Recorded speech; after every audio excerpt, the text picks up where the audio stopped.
नारायण नारायण नारायण।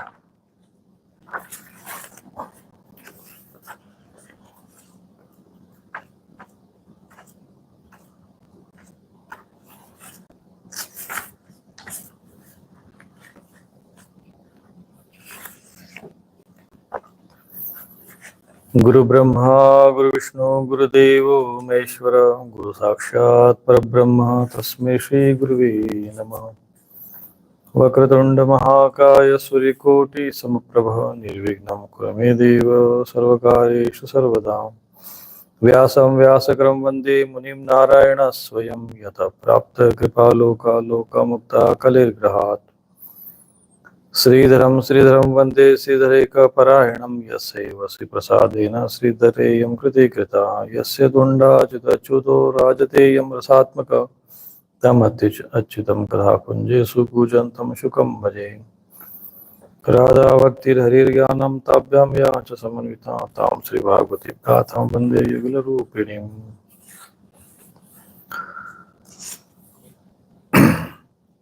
तो आज हम श्रीमद् भागवत महापुराण का सभी श्रद्धालु मिलकर श्रवण करते हैं। आज प्रातःकाल में जो सत्र हुआ वो किसी कारणवश लाइव नहीं हो पाया, तो वो महात्म्य का विषय था। भागवत कथा का जो आरंभ होता है उसमें प्रथम स्कंद से, प्रथम अध्याय से होता है। तो इसका जो प्रथम जो मंगलाचरण आता है, जन्माद्यस्य यतोऽन्वयादितरतश्चार्थेष्वभिज्ञस्वराट् तेने ब्रह्महृदाय आदिकवये मुह्यन्ति यत्सूरयः। तेजो वारिमृदां यथा विनिमयो यत्र त्रिसर्गो मृषा धाम्ना स्वेन सदा निरस्तकुहकं सत्यं परं धीमहि। तो ये कथा का यहाँ से भगवान का स्तुति की गई है। तो कथा जो भी आरंभ होती पुराणों की, तो सूत जी के द्वारा कथा सुनाई गई है। जितने भी पुराण है इसकी रचना महर्षि व्यास जी ने की है, और महर्षि व्यास जी ने अपने शिष्य महर्षि उग्रश्रवा ऋषि को जो उन्होंने सुनाई, जो सूत जी कहलाए। और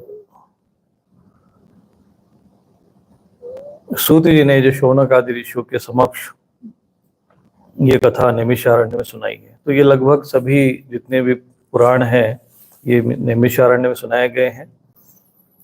तो ऋषियों ने उस समय वहां पर जो बैठकर जो प्रश्न किया, उसके उत्तर में जो कथा आई है। पुराण का अर्थ होता है पुराने समय में, पुरातन समय में। जैसे हम लोग उसको पुराने शब्द कहते हैं, लेकिन ये शब्द है पुरातन। पुरातन समय में जो घटनाएं घटित हुई उसकी जो चर्चा है जिन ग्रंथों के माध्यम से की गई है उनको पुराण कहते हैं। तो यहाँ पर मैं आपको संस्कृत में बीच बीच में एक दो श्लोक सुना दिया करूंगा, बाकी जैसा विषय हिंदी में है, ताकि आपको प्रथम स्कंद में क्या है, क्या विषय आया है, द्वितीय स्कंद में क्या विषय आया है, ये समझ में आ जाए। तो यहाँ पर ऋषि मुनि कहते हैं कि हे सूत जी, आप बहुत अत्यंत निष्णांत है, और समस्त इतिहास, पुराण और धर्मशास्त्र का विधि पूर्वक आपने अध्ययन किया है, उनकी भली भांति व्याख्या भी की है। तो यहाँ से यह सिद्ध होता है कि सूत जी का अर्थ होता है जो रोमहर्षण ऋषि के पुत्र हुए उग्रश्रवा ऋषि, जो कि वो सूत जाति के होने के कारण, सूत जो रथ चलाने वाले जो व्यक्ति होते हैं उनको सूत कहते हैं। तो सूत जाति के होने के उपरांत भी वो समस्त इतिहास में महाभारत, वाल्मीकि रामायण, सब इतिहास में आते हैं। पुराण जो 18 पुराण है, और धर्मशास्त्रों में अन्य ग्रंथ आते हैं। तो उन्होंने विधि पूर्वक उसका अध्ययन किया है। तो विधि पूर्वक अध्ययन किया अर्थात वो गुरुकुल में रहे हैं, गुरुकुल के सानिध्य में रहकर उन्होंने अध्ययन किया है और उनकी भली भांति व्याख्या की है। वेद वेत्ताओं में श्रेष्ठ भगवान बादरायण अर्थात महर्षि व्यास जी का वास्तविक नाम बादरायण ऋषि है। उनको पाराशर भी कहते हैं। पराशर के पुत्र होने के कारण भगवान व्यास जी को पाराशर भी कहते हैं। बादरायण तीर्थ में, बद्री तीर्थ में उन्होंने तपस्या की है, बद्रीनाथ में वहां पर उन्होंने तपस्या की है, इसलिए उनको बादरायण भी कहा जाता है। ये महर्षि व्यास जी के नाम है। और व्यास जी इनको इसलिए कहा, व्यास जी वास्तव में वो उपाधि है, वो उनका नाम नहीं है। एवं भगवान के सगुण निर्गुण रूप को जानने वाले दूसरे मुनियों ने जो को जाना है, उन्हें जिन विषयों का ज्ञान है वो सब आप वास्तविक रूप से जानते हैं। तो ऋषि मुनि, सौनक आदि जो ऋषि मुनि है वो सूत जी को कहते हैं कि जिस तत्व को भगवान के सगुण और निर्गुण रूप को जानने वाले दूसरे भी मुनिगण हैं और महर्षि व्यास जी हैं, उन्होंने जिन विषयों का ज्ञान प्राप्त किया है उसको आप वास्तविक रूप से जानते हैं। और आपका हृदय बड़ा सरल शुद्ध है, इसलिए आप उन्हीं की कृपा और अनुग्रह के पात्र हुए। चूंकि यहाँ पर इनका यह कहा गया है कि आपका हृदय बड़ा सरल है, शुद्ध है, इसलिए आप उनको कृपा के पात्र हुए हैं। तो किसी की भी कृपा का पात्र होने के लिए सरल और शुद्ध होना बहुत आवश्यक है।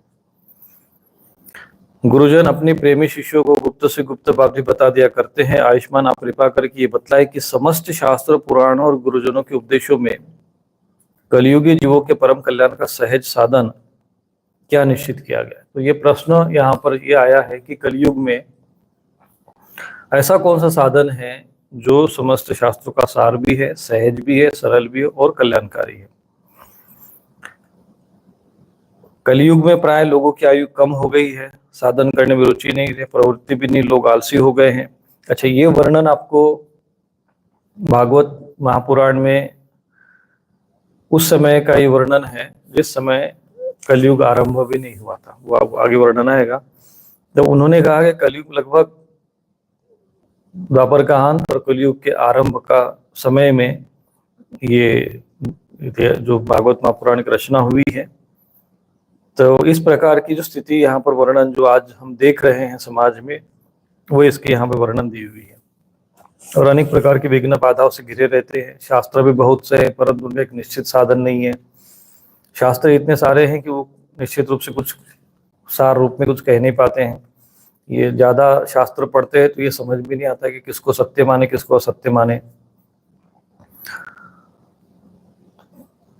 और इतने बड़े हैं कि उनका एक अंश सुनना भी कठिन है। तो उसको, और ग्रंथ भी है तो इतने अधिक बड़े हैं कि आप उसमें कितना सुनोगे। तो ये जो विषय है सामान्य रूप से जो लोगों का जो विषय रहता है कि हमें ये सारे समस्या है जो अधर्म के मार्ग पर, अध्यात्म मार्ग पर जो सहन करनी पड़ती है, उसका वर्णन यहाँ पर दिया हुआ, उसके कारण भी बताया गया है। तो आप परोपकारी, आप अपनी बुद्धि से उन सभी समस्त शास्त्रों का सार निकाल के प्राणियों के परम कल्याण के लिए श्रद्धालुओं को वो सार सुनाई है, जिससे हमारे अंतःकरण की शुद्धि प्राप्त और कल्याण हो। और फिर उन्होंने कई प्रश्न किए कि द्वापर युग में जो भगवान भक्तवत्सल भगवान श्री कृष्ण वसुदेव जी की धर्मपत्नी देवकी के गर्भ से क्या करने की इच्छा से अवतरण हुए थे, ये सारे प्रश्न भी उन्होंने यहाँ पर किए हैं।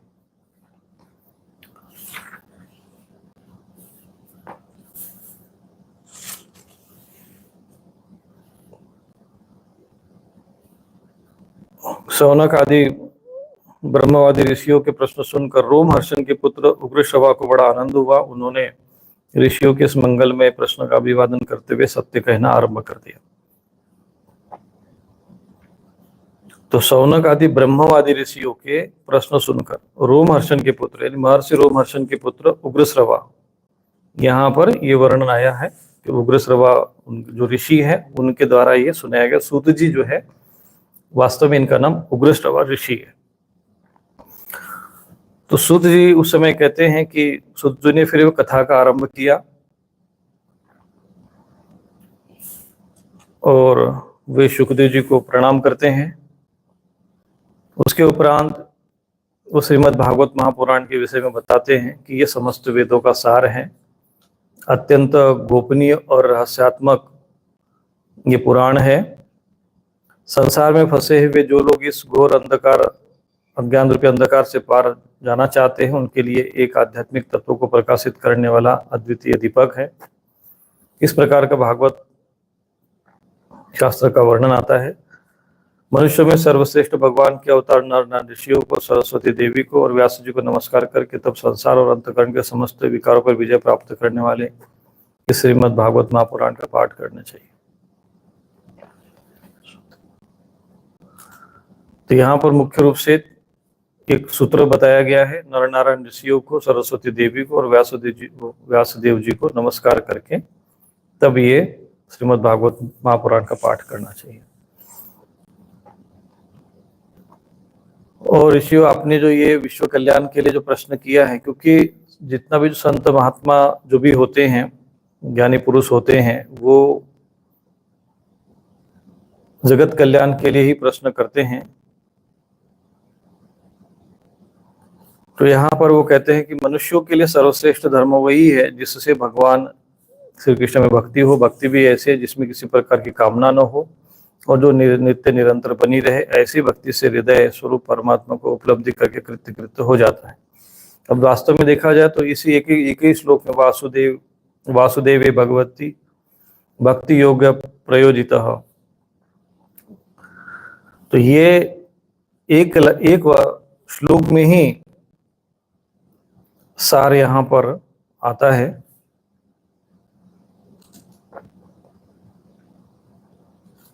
जनयत्याशु वैराग्यम ज्ञानम च यद हेतुकम।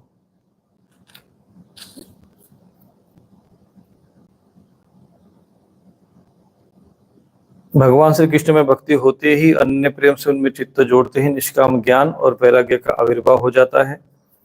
धर्म का ठीक ठीक अनुष्ठान करने पर भी यदि मनुष्य के हृदय में भगवान की लीला और कथाओं के प्रति अनुराग उत्पन्न न हो तो वो निराश्रम ही मानना चाहिए। धर्म का फल मोक्ष है, उसकी सार्थकता अर्थ प्राप्ति में नहीं है। अर्थ केवल धर्म के लिए है, भोग विलास उसका फल नहीं माना गया। भोग विलास का फल इंद्रियों को तृप्त करना नहीं है, इसका प्रयोजन है केवल जीवन निर्वाह। जीवन का फल है तत्व जिज्ञासा। ये एक सरल सार रूप में उन्होंने ये विषय बताया है कि मनुष्य के जीवन का जो लक्ष्य है वो भगवान की भक्ति है। और भक्ति कैसे करना चाहिए, यही सार इस पूरे श्रीमद् भागवत महापुराण में है। और भक्ति ऐसी हो जो अनन्य भाव से परमात्मा का चिंतन स्मरण हो। इसलिए भगवान की लीलाएं, भगवान की कथाएं, उसका वर्णन यहाँ पर आया हुआ है। और भक्ति है जब उत्पन्न होती है तो क्या उत्पन्न होता है, तो कहते हैं जनयत्यशु वैराग्यम ज्ञानम च यद हेतुकम, कि वैराग्य की और ज्ञान की वहां पर प्राप्ति होती है और तब मनुष्य का जीवन कृतकृत्य होता है। तो श्रीमद् भागवत महापुराण का जो मुख्य लक्ष्य है वैराग्य और ज्ञान, ये ध्यान रखना है। ये अगर हमें समझ में आता है तो आपको पूरे भागवत का सार समझ में आ जाएगा। और फिर उन्होंने जीवन के विषय में बताया है, तो सभी लोग सामान्य रूप से जानते हैं कि जीवन का लक्ष्य क्या है। जानामि धर्मम नच में प्रवृत्ति और जानामि अधर्मम नच में निवृत्ति, वैसी स्थिति है। तो अधिकांश लोगों को पता तो है कि जीवन का लक्ष्य क्या है, परंतु भगवान में रुचि नहीं हो पाती है, भगवान में प्रीति नहीं हो पाती है, अथवा संसार के विषय में जो सार है। वास्तव में दिन रात हम लोग कर्म करते रहते हैं और कर्म करते करते प्रतिदिन जो नित्य कर्म करते, खाना पीना सोना, और एक दिन हम जो चीज़ मुख्य रूप से 2-3 चीज़ें ऐसी होती जीवन में जिसको हम भूल जाते हैं। और ये जो संसार की चीज़ें हैं जिसमें जो नश्वर हैं उसी में हम लोग लगे रहते हैं। तो उन्होंने कहा कि संसार में अर्थ के लिए परिश्रम करना चाहिए, लेकिन वो जीवन निर्वाह के लिए है, जीवन जीने के लिए है। लेकिन हम लोग क्या करते हैं कि अर्थ को लक्ष्य बना लेते हैं। लक्ष्य होना चाहिए मोक्ष, लेकिन लक्ष्य क्या बना रहता है, अर्थ। और यही से जीवन के सारे अनर्थ आरंभ हो जाते हैं। जीवन में धन जिसके जीवन का लक्ष्य बन गया, धन ही जिसको लगता है कि धन है तो सब कुछ है, धन है तो हमारे पास कोई किसी प्रकार की समस्या ही नहीं है, तो ऐसे लोगों को अंत में पछताना पड़ता है।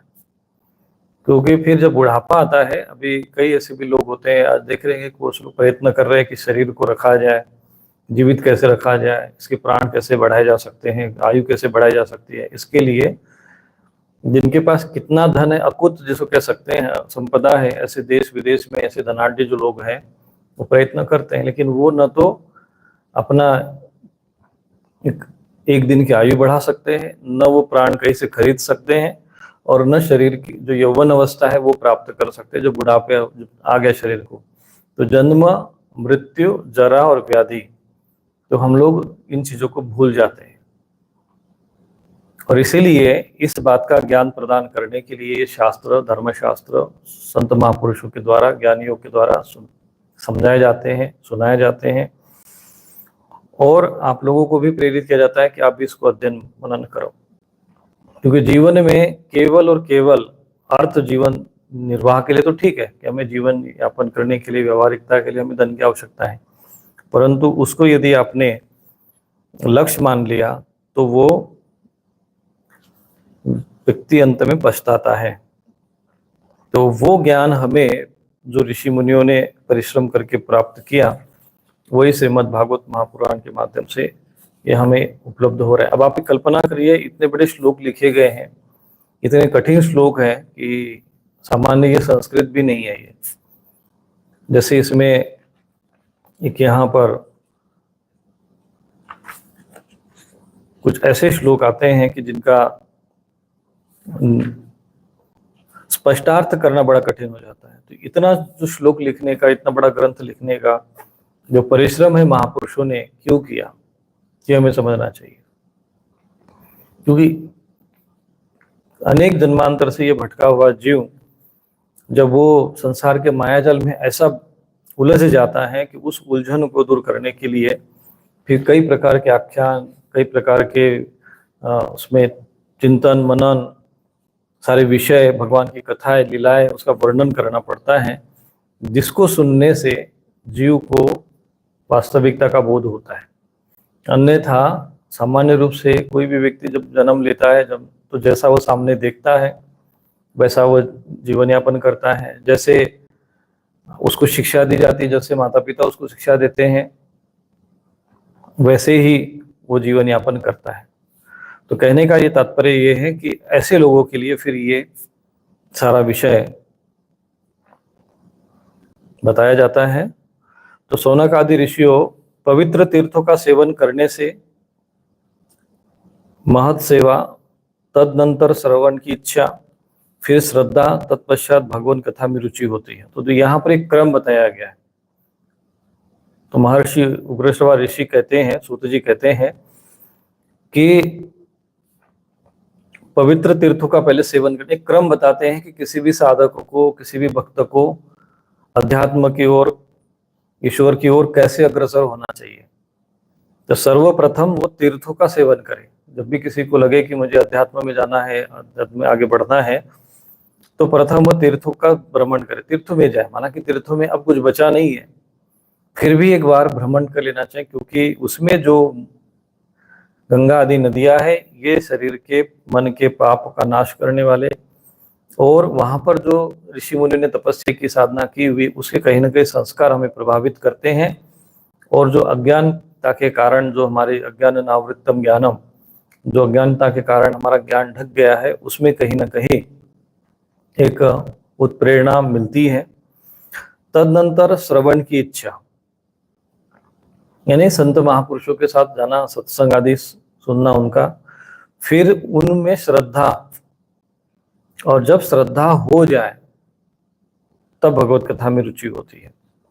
अर्थात पहले तीर्थ में जाइए, वह संत महापुरुषों का दर्शन करिए, प्रणाम करिए, उनसे कुछ ज्ञान सुनिए, फिर उनमें श्रद्धा हो। जब श्रद्धा हो जाए तब आप भगवान की जो कथा में रुचि होती है, क्योंकि श्रद्धावान लभते ज्ञानम। कथा कोई भी सुन लेगा, लेकिन लाभ सबको नहीं हो पाएगा। कारण क्या है कि जब जैसे जिसको भूख न लगी हो, उसको अगर भोजन करा दिया जाए तो उस भोजन का कोई विशेष लाभ नहीं है। भोजन की महिमा, भोजन का महत्व वही समझ सकता है जिसको भूख लगी हो। ऐसे ही जिनमें श्रद्धा होती है, जिनको अपने मोक्ष की कामना होती है, और आज के समय में सबसे बड़ी समस्या जो ये है कि लोगों में श्रद्धा तो है, लेकिन श्रद्धा कहाँ होनी चाहिए, ये एक यहाँ पर सब लोग भूल कर रहे हैं। इसलिए भगवान की कथाओं का वर्णन किया गया। यहाँ पर किसी भी सामान्य देवी देवता या सामान्य किसी चीजों में इसमें यहाँ पर वर्णन नहीं है। जो वास्तव में ईश्वर है, ईश्वर के स्वरूप है, जिनमें श्रद्धा होनी चाहिए, उन्हीं का यह वर्णन है।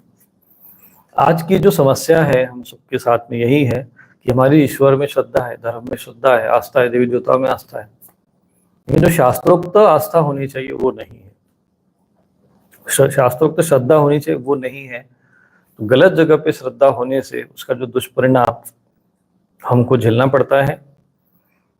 तो इसीलिए तो किनमें श्रद्धा होनी चाहिए?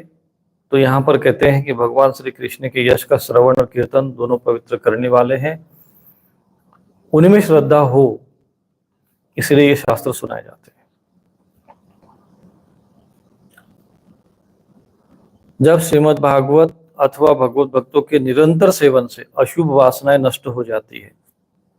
यहाँ पर एक क्रम बताया जा रहा है। अधिकांश लोगों को ये लगता है कि चलो आदमी दूषित कर्म करते हैं, अज्ञानता पूर्वक आचरण करते हैं, पूरा जीवन हमारा उनका ऐसे ही नष्ट हो जाता है, समझ में ही नहीं आता है कि हम लोग किस लिए जीवन ये जी रहे हैं, क्यों जी रहे हैं। बस सामने जो दिख रहा है, सामने जो समझ में आ रहा है, बस वैसे ही जीते रहो, वैसे ही खाते रहो। बस खाने के लिए चलो आज अच्छा नहीं लगा तो कोई दूसरा चीज खाते हैं, कहीं और जाकर खाते हैं, परंतु उसमें कोई तृप्ति नहीं है। भोगने में भी कई प्रयत्न करते हैं, उसमें भी तृप्ति नहीं। घूम फिर कर देखते हैं, वहां पर भी तृप्ति नहीं। तो ये तृप्ति मिलेगी कहाँ पर? इसकी खोज में केवल आप लोग या जो श्रद्धालुगण सुन रहे हैं या जो भी सब लोग, केवल वही लोग नहीं है, हम लोग ही नहीं है। ये अनादिकाल से, सृष्टि के आरंभ से ही ये बराबर निरंतर चिंतन रहा कि वास्तविक सत्य क्या है, वास्तविक ऐसा कौन सा कर्म है जिसको हमें करना चाहिए, जिससे हमें आत्मसंतुष्टि मिले, आत्मतृप्ति मिले, और मरने के बाद भी। क्योंकि मरने के बाद क्या होगा ये तो कोई नहीं सोचता है। अधिकांश लोग बस दिन रात इसी में लगे रहते हैं, लेकिन एक दिन शरीर छूटेगा, जन्म मृत्यु होगी, जरा भी आएगी, व्याधि भी होगा, ये चीजें हमें चिंतन में नहीं आती और लगे रहते इसी में। तो ये संसार की माया है, परमात्मा के जो विधान है जैसा भी हो। अब इस माया के विषय में तो हम लोग कई लोगों के मन में होता है कि ऐसा क्यों है, तो क्यों है अब इसके लिए हम लोग कह नहीं सकते कि धूप क्यों है, वर्षा क्यों है। अब जो है सो है। इस बीच में हमें रास्ता बनाना है, अपना मार्ग बनाना है, और हमें उस परम तत्व को प्राप्त होना है। तो उसका एक क्रम बताया गया है। भागवत कथा सुनते हैं, भगवान में रुचि होगी, लेकिन कैसे होगी? तो पहले कहा कि आप तीर्थों में जाइए, वहां सत्संग सुनिए, संत महापुरुषों का सानिध्य लीजिए, श्रवण करिए, फिर जब श्रद्धा हो भगवान में, और तब फिर आप भगवान की कथा सुनिए। और जब भागवत कथा या भगवत भक्ति के निरंतर सेवन से जब अशुभ वासनाएं नष्ट हो जाती है, तब पवित्र कीर्ति भगवान श्री कृष्ण के प्रति स्थायी प्रेम की प्राप्ति होती है। ये एक सूत्र है, ये नोट करके रखने जैसा है कि नष्ट प्रायेषु भद्रेषु नित्यम भागवत सेवया। अब यहाँ भागवत सेवया शब्द का अर्थ किसी ने, भागवत का अर्थ भगवत यानी भगवान, भागवत माने भक्त, यहाँ भागवत शब्द आया है। भागवत में जिनकी भगवान में भक्ति है, रुचि है, ऐसे सारे भक्तगण आ गए। संत महापुरुष जो भगवान की भक्ति करते हैं, केवल मठ में बैठने वाले महंत जी बन के रह जाना ही वो संत नहीं होता है।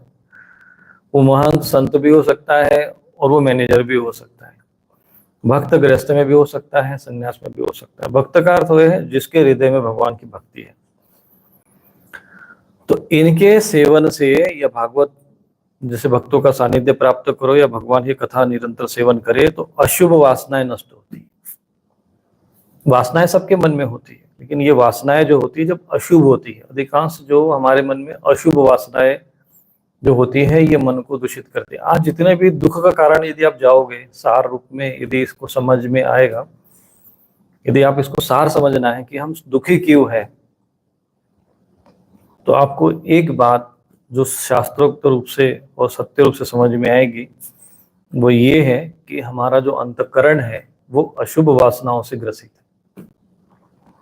अशुभ वासनाओं में धन के प्रति अधिक लालसा होना, अत्यधिक लालसा होना, धन की आकांक्षा होना वो बुरी बात नहीं है, लेकिन जब अत्यधिक होता है, जैसे नमक सब्जी में होना चाहिए, ये आवश्यकता है, लेकिन जब अत्यधिक हो जाए तो वो दूषित हो जाता है भोजन भी।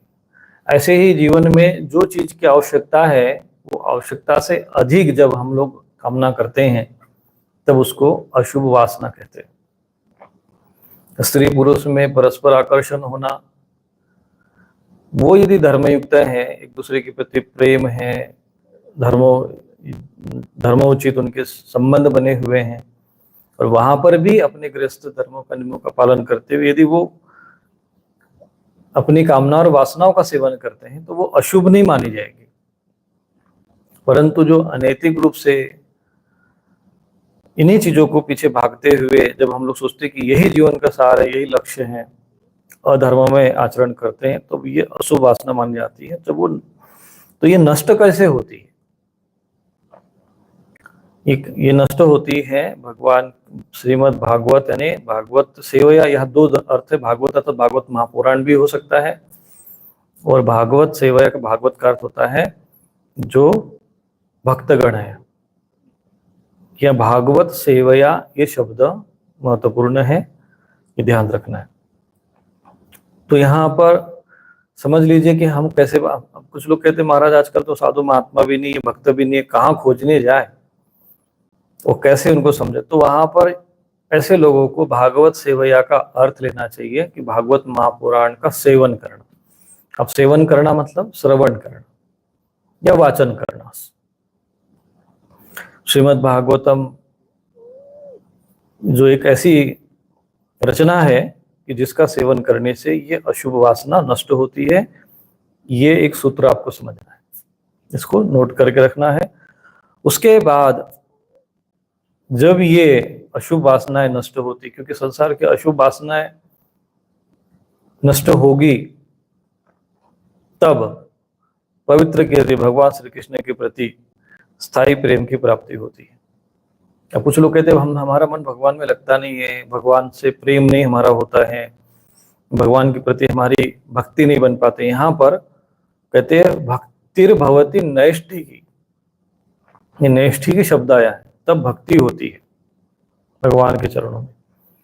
क्यों नहीं होती है? तो कहते हैं कि ये अशुभ वासना जब नष्ट होगी तब। अब भक्ति नहीं है हमारे हृदय में, भगवान के प्रति प्रेम नहीं है, तो इसका अर्थ ये है कि हमारा अंतःकरण, हमारा हृदय इन अशुभ वासनाओं से भरा हुआ है, लबालब है, इसीलिए भक्ति वहां पर प्रवेश नहीं कर पाती। तो ये फिर ये अशुभ वासनाएं नष्ट कैसे होगी? तो भागवत सेवया, ये सूत्र है। भागवत कथा का श्रवण करने से, मनन करने से ये अशुभ वासनाएं नष्ट होती है। भक्तों का सानिध्य प्राप्त करने से ये अशुभ वासनाएं नष्ट होती है। ये है समाधान। समस्या तो हमें भी पता है, सबको पता है। मन सांसारिकता के कारण, कलयुग के प्रभाव के कारण और मनुष्य शरीर धारण करने के कारण पाप और पुण्य का संयोग होता ही है शरीर में, जिसके कारण अशुभ वासनाएं स्वाभाविक है। तो उसका समाधान क्या है? तो समाधान यहाँ पे आता है, नित्यम भागवत सेवया, कि नित्य आप भागवत का सेवन करिए। सेवन करिए अर्थात उसका श्रवण करिए।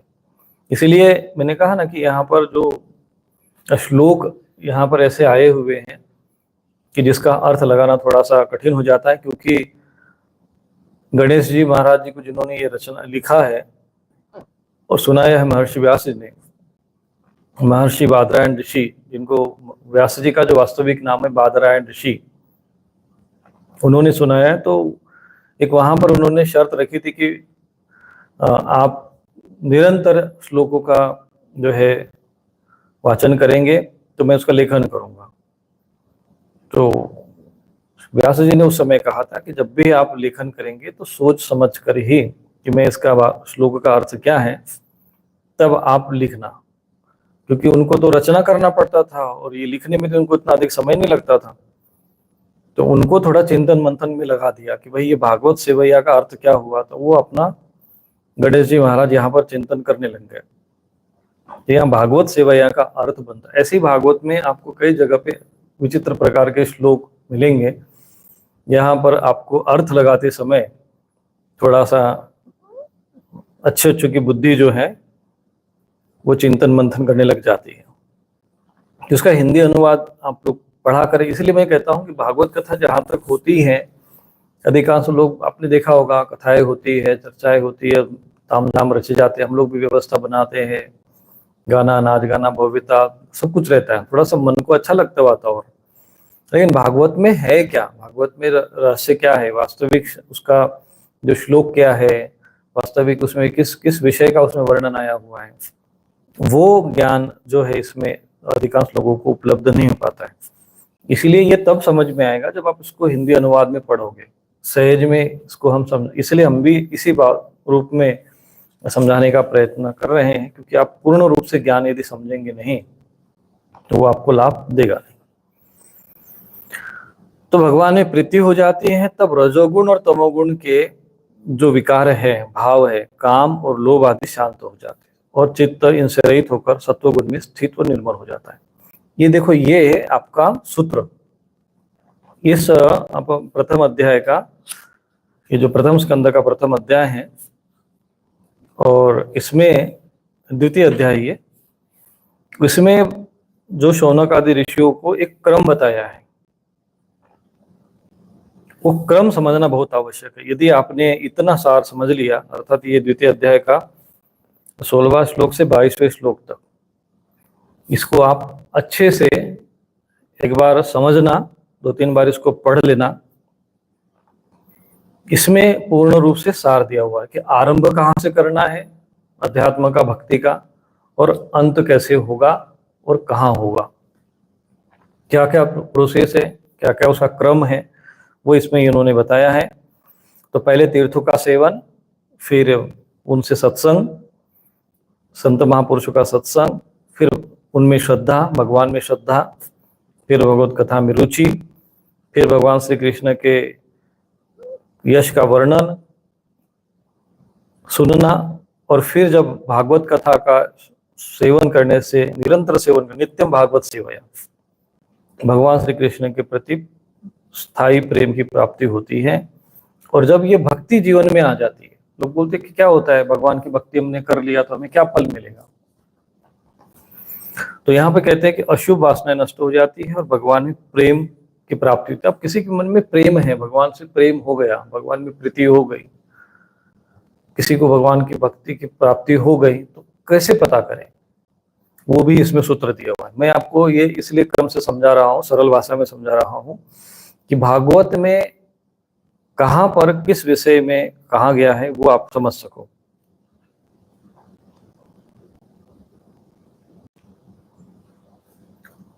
तो यहाँ कहते हैं कि तब रजोगुण और तमोगुण, तदा रज तमो भाव कामो लोभा दयश्य।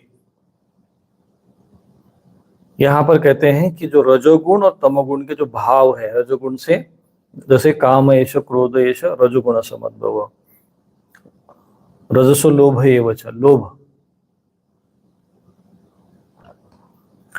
शांत हो जाते हैं। तो तब रजोगुण और तमोगुण के भाव और लोभ आदि शांत हो जाते हैं और चित्त इनसे रहित होकर सत्वगुण में स्थित एवं निर्मल हो जाता है। तब काम और क्रोध जिसके कारण उत्पन्न होते हैं, वो जो प्रकृति के 3 गुण हैं, जिसमें से 2 गुण तमोगुण और रजोगुण, ये आपको समझना है कि रजोगुण और तमोगुण के जो भाव होते हैं, इन्हीं के कारण हमारे मन में ये सब लोभ उत्पन्न होता है। जब भी हम संसार की तरफ मन भागे, विषय विलासी की तरफ जब मन अशांत हो, क्योंकि ये दुख का कारण बनते हैं, दुख शोक आमय प्रता। जैसे कहते हैं कड़वा तीखा, जो आहार के विषय में भी भगवत गीता में भगवान ने कहा है कि ये राजसी भोजन होता है।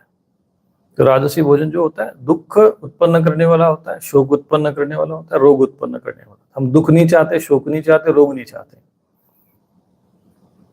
तो जैसे ये ऐसा ही है, जैसे हम लोग अग्नि को तो स्पर्श करना है लेकिन हमें अग्नि न लगे, आंच न लगे, पानी में स्पर्श करना है लेकिन हमें शीतलता का अनुभव न हो, हम धूप में तो जाए परंतु हमें धूप न लगे।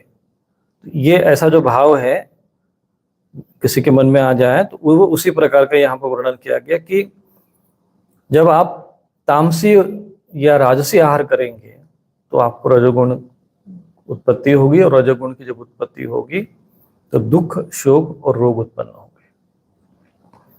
उससे ये जो विकार है ये हमें कष्ट पहुंचाते रहते हैं, तो ये शांत हो जाते हैं। और क्या होता है, सत्व गुण की में स्थित होकर निर्मल हो जाता है मन।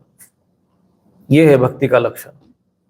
आपके जीवन में सात्विकता आना, आपके अंदर आहार जैसे मांस मछली इसके प्रति रुचि है, तो समझ लेना चाहिए कि आप अभी रजस और तमस में जी रहे हैं। आपका जीवन, आपका आहार विहार, व्यक्ति के बस केवल व्यवहार से और आचरण से सब कुछ समझ में आ जाता है। उसका आहार देख लो, वो समझ में आ जाएगा कि वो किस श्रेणी में जी रहा है। यदि उसका जीवन, उसका आहार सात्विक नहीं है तो वो भक्त नहीं हो सकता। इस चीज को सरल रूप से यहाँ पर हमें समझना पड़ेगा कि तमोगुण और रजोगुण के जो भाव है वो शांत हो जाता है। अब शांत हो जाते हैं यहाँ पर कहा गया, नष्ट हो जाते हैं ऐसा नहीं कहा। इसमें दोनों में थोड़ा सा अंतर है। कोई चीज शांत हो जाना और कोई चीज नष्ट हो जाना। शांत हो गया तो वो चीज अभी है, लेकिन उसका दुष्प्रभाव हमारे जीवन में दिखाई नहीं दे रहा है। क्योंकि यदि नष्ट हो जाए तो ऐसा संभव ही नहीं है, कि मानव शरीर में है तो वो सब शांत हो जाते हैं। ये चीजें शांत रहनी चाहिए। जैसे जैसे खूब वायु तो चल रही है, लेकिन ये बवंडर के रूप में न रहे, तूफान के रूप में न रहे, ऐसा हम चाहेंगे। सामान्य रूप से शीतल वायु बहती रहे। जीवन चलाने के लिए जितना आवश्यक रूप से रजस और तमस होना चाहिए वो बना रहे। लेकिन जब ये अत्यधिक मात्रा में होता है, तो जब हम वैसा आहार करते हैं, तामसी आहार करते हैं, राजसी आहार करते हैं, कटु, अम्ल, तीक्ष्ण, हृदय को जलाने वाला, कड़वा, खट्टा, तीखा, ये सब चीजें जो रुचिकर होती हैं, तो समझ लेना चाहिए कि ये रजस वाली चीजें। तो ये सब भगवान की भक्ति करने से ये सब चीजें शांत हो जाते हैं और सत्वगुण में स्थित हो जाता है। जहां सत्वगुण में आप आ गए वहां पर शांति है। ये सत्वगुण, रजोगुण, तमोगुण, इसको समझना पड़ेगा। तो सत्वगुण से ही ज्ञान की प्राप्ति होती है। अब इसके बाद मन निर्मल हो जाता है। इस प्रकार भगवान की प्रेम में भक्ति से जब संसार की समस्त आसक्ति मिट जाती है, तब क्या होता है, हृदय आनंद से भर जाता है। जब पहले संसार की आसक्ति मिट गई, संसार के प्रति जो खिंचाव है, लगाव है, आसक्ति मतलब संसार के प्रति ऐसा नहीं कि जो भक्त हैं वो भजन नहीं करता है, भक्त हैं जो वो कर्म नहीं करता है, भक्त हैं तो वो फिर खाएगा नहीं, पिएगा नहीं, वो सब करेगा, लेकिन उसका जो आहार विहार आचरण विचरण सत्वमय होगा, सत्व गुण से प्रभावित होगा। वो सात्विक भोजन करेगा, सात्विक आहार करेगा, धर्म में जीवन जिएगा, जीवन जीने के लिए उसका आचरण होगा। तो उसकी जो संसार के प्रति जो आसक्ति है वो नष्ट हो जाती है। आसक्ति का अर्थ होता है कि बस संसार ही सब कुछ है, बाकी कुछ भी, भगवान भगवान दुनियादारी कुछ भी नहीं है। बस जो भी लोग परलोक कुछ नहीं, मरने के बाद किसने देखा है, भगवान ये संसार ही सत्य है, धन कमाओ और खूब मौज मस्ती लो। तो ये जो चीजें भाव है इसको आसक्ति कहते हैं। और ज्ञान होना कि संसार है लेकिन एक दिन शरीर छूटेगा, यह मनुष्य शरीर धारण किया हुआ है, हमें कुछ समय के लिए अपना कर्म करना है। शरीर धारण किया है तो जीविकोपार्जन के लिए थोड़ा बहुत आचरण करना है, जो व्यवहारिकता करनी है, बस उसमें स्थित रहना और सहज में कार्य करना। ऐसा जो भाव होता है तो उसको कहते हैं कि ये वो आसक्ति से रहित हो गया, उसकी आसक्ति मिट गया। और तब क्या होता है, हृदय आनंद से भरा जाता है। लोगों को लगता है कि नहीं बस हम तो सब कुछ है, जब हम लोग ये इस दुनिया भर की चीजें उसका स्वाद नहीं ले सकते, खा पी नहीं सकते। ऐसा नहीं कि खाएंगे पिएंगे, आप सात्विक भोजन करोगे तो उसमें स्वाद नहीं आएगा। आप धर्म में जीवन जिएंगे, धर्म में जीवन जीते हुए धन कमाएंगे तो उसी से सुख शांति नहीं आएगी, उससे आपको मान नहीं मिलेगा, उसको सम्मान नहीं मिलेगा, उससे आपके जीवन की आवश्यकता पूर्ण नहीं होगी। ऐसा नहीं है। ये तीन कैटेगरी के लोग होते संसार में, सत्वगुण वाले, रजोगुण वाले और तमोगुण वाले। अधिकांश जो संसार को सब कुछ मानते हैं, फिर ईश्वर को भूल जाते हैं, धर्म को कुछ समझते नहीं है। अधर्म करके, पाप करके भी, उल्टा सीधा कर्म भी कर लो, छल करके, कपट करके, जैसे भी हो हमारे पास धन आ जाना चाहिए, ऐसे जो सोचते हैं वो राजसी लोग हैं। तामसी लोग हैं वो चोरी करना और कोई किसी भी प्रकार से सामान्य रूप से किसी भी तरीके से दो रोटी मिल जाए और बस जीवन यापन हो जाए, इस भाव से जो अपने कर्म में लगे रहते, भले उसके लिए भी धर्म अधर्म का कोई विवेक का चिंतन नहीं करते हैं, वो तामसी है। राजसी लोगों में थोड़ा भय तो होता है, लेकिन जब समय आने पर, जब धन का लालच या लोभ, जब उनके मन में रजस लोभ है, बच्चा लोभ के कारण वो फिर जानते हुए भी वो अधर्म करते हैं। तामसी व्यक्ति को तो अधर्म का ज्ञान ही नहीं होता, वो तो बस जी रहा है पशु की बात है। राजसी व्यक्ति को ज्ञान तो होता है, लेकिन लोभ के कारण वो उसको दबा देता है। और सात्विक व्यक्ति कर्म करता है, भाई अपनी दुकान लगाई, वो सामान रखा, कोई आया, उसको ग्राहक आया, ग्राहक को दिया, अपना खर्चा निकाला जयराम जी की। किसान होता है, किसान अपना किसानी किया, कोई नौकरी करने वाला अपना नौकरी किया, अपना पगार मिला, अपना जीवन यापन कर चल रहा है, ठीक है। कोई छल नहीं, कोई कपट नहीं, कोई लोभ नहीं, कोई लालच नहीं, सहज में जीवन। किसी को अच्छी नौकरी लग रही है, जिसको जैसा परिश्रम, लेकिन उसके पीछे हाय हाय नहीं है कि नहीं ये सब चीजें हमें मिलनी ही चाहिए, क्योंकि सात्विक व्यक्ति जीवन जीता है तो उसकी भी आवश्यकता पूर्ण होती है, और राजसी व्यक्ति की भी आवश्यकता तो कभी पूर्ण नहीं हुई है। कई लोग हजारों करोड़ों रुपए लेकर लूट के लेके चले विदेश में चले गए, फिर भी उनकी क्या वासना समाप्त हुई है क्या? जिनके पास इतना पैसा है कि यदि वो जीवन में कोई धन न कमाए तभी भी उनको धन, उनका जीवन यापन पूरा 50 वर्ष 100 वर्ष निकल जाएगा, फिर भी वो धन नहीं कमा रहे क्या? तो वो लोभ के कारण ऐसा करते हैं। लेकिन परंतु जो सात्विक व्यक्ति होता है, जो सहज में जो प्राप्त हो जाए, जो प्रारब्ध के कारण सहज में किसी को कष्ट पहुंचाए बिना, जो हमारे अधिकार का है, हक का है, ऐसा धन प्राप्त करके जीवन जीने वाला व्यक्ति को वो सात्विक जीवन माना जाता है। तब ऐसे व्यक्ति का जीवन, हृदय जो होता है आनंद से भरा रहता है। परंतु क्या है कि लोभ के कारण लोगों में इतनी अशांति, इतनी दुख भरा पड़ा है कि लोग बस केवल ये सोचते हैं कि ये दुख क्यों है, टेंशन क्यों है, तनाव क्यों है। उसके जो मूल में हम जाना नहीं चाहते, तो मूल यहाँ पर है, समझाया गया है कि ये अशुभ वासनाओं के कारण हमें ये सब कष्ट होता है। जब सत्वगुण में हम चले जाते हैं तब हृदय आनंद से भर जाता है और भगवान के तत्व का अनुभव अपने आप हो जाता है। फिर भगवान के जब हृदय आनंद से भरता है, आनंद से ध्यान करते हैं, तब भगवान के तत्व का अनुभव अपने आप हो जाता है। लोग कहते हैं भगवान का दर्शन कैसे होता है, तो एक क्रम बताया यहाँ पर। यहाँ से आपको शुरू करना पड़ेगा तीर्थ के सेवन से, और ये जो क्रम बताया गया है, इस क्रम के अनुसार यदि आप चलते हैं तो भिद्यते हृदय ग्रंथि छिद्यन्ते सर्व संशयाः। फिर क्या होता है, हृदय की जो ग्रंथि है वो टूट जाती है, सारे संशय मिट जाते हैं। क्षीयन्ते चास्य कर्माणि दृष्ट एवात्मनीश्वरे, और कर्म बंधन उसका नष्ट हो जाता है। अतो वे कवय नित्यम भक्ति परमया मुदा वासुदेवे भगवती कुर्वन्त्यात्म प्रसादिनम। तो ये इसी से बुद्धिमान लोग नित्य निरंतर बड़े आनंद से श्री भगवान के प्रति प्रेम भक्ति करते हैं, जिससे आत्मा प्रसाद की प्राप्ति होती है। यह ध्यान रखना है, आत्म प्रसाद शब्द, आत्मा का ज्ञान की प्राप्ति होती है। तो ये क्रम है। भक्ति करने वाले, सात्विक जीवन जीने वालों का हृदय आनंद से भर जाता है, इसलिए अपना आहार विहार सात्विक होना चाहिए, क्योंकि सत्वगुण नहीं रहेगा। जब आपका चित्त, आपका मन ये सब रजोगुण तमोगुण के भावों से रहित होकर सत्वगुण में स्थित हो जाता है, तब हृदय आनंद से भर जाता है। ये सूत्र है, ये सुखी और आनंद जीवन जीने का इसमें एक सूत्र दिया हुआ है। लोग खोजते हैं ना, सुख कहाँ है, सुख कहाँ है, तो बहुत से लोग आविष्कार कर रहे हैं। कोई शुक्र पे जा रहा है, कोई चंद्रमा पे जा रहा है, कोई मंगल ग्रह पे जा रहा है। खोज है कि हमें सुख कैसे मिले, कैसे आनंद कैसे मिले। यहाँ कहता है हृदय आनंद से भर जाता है। कब?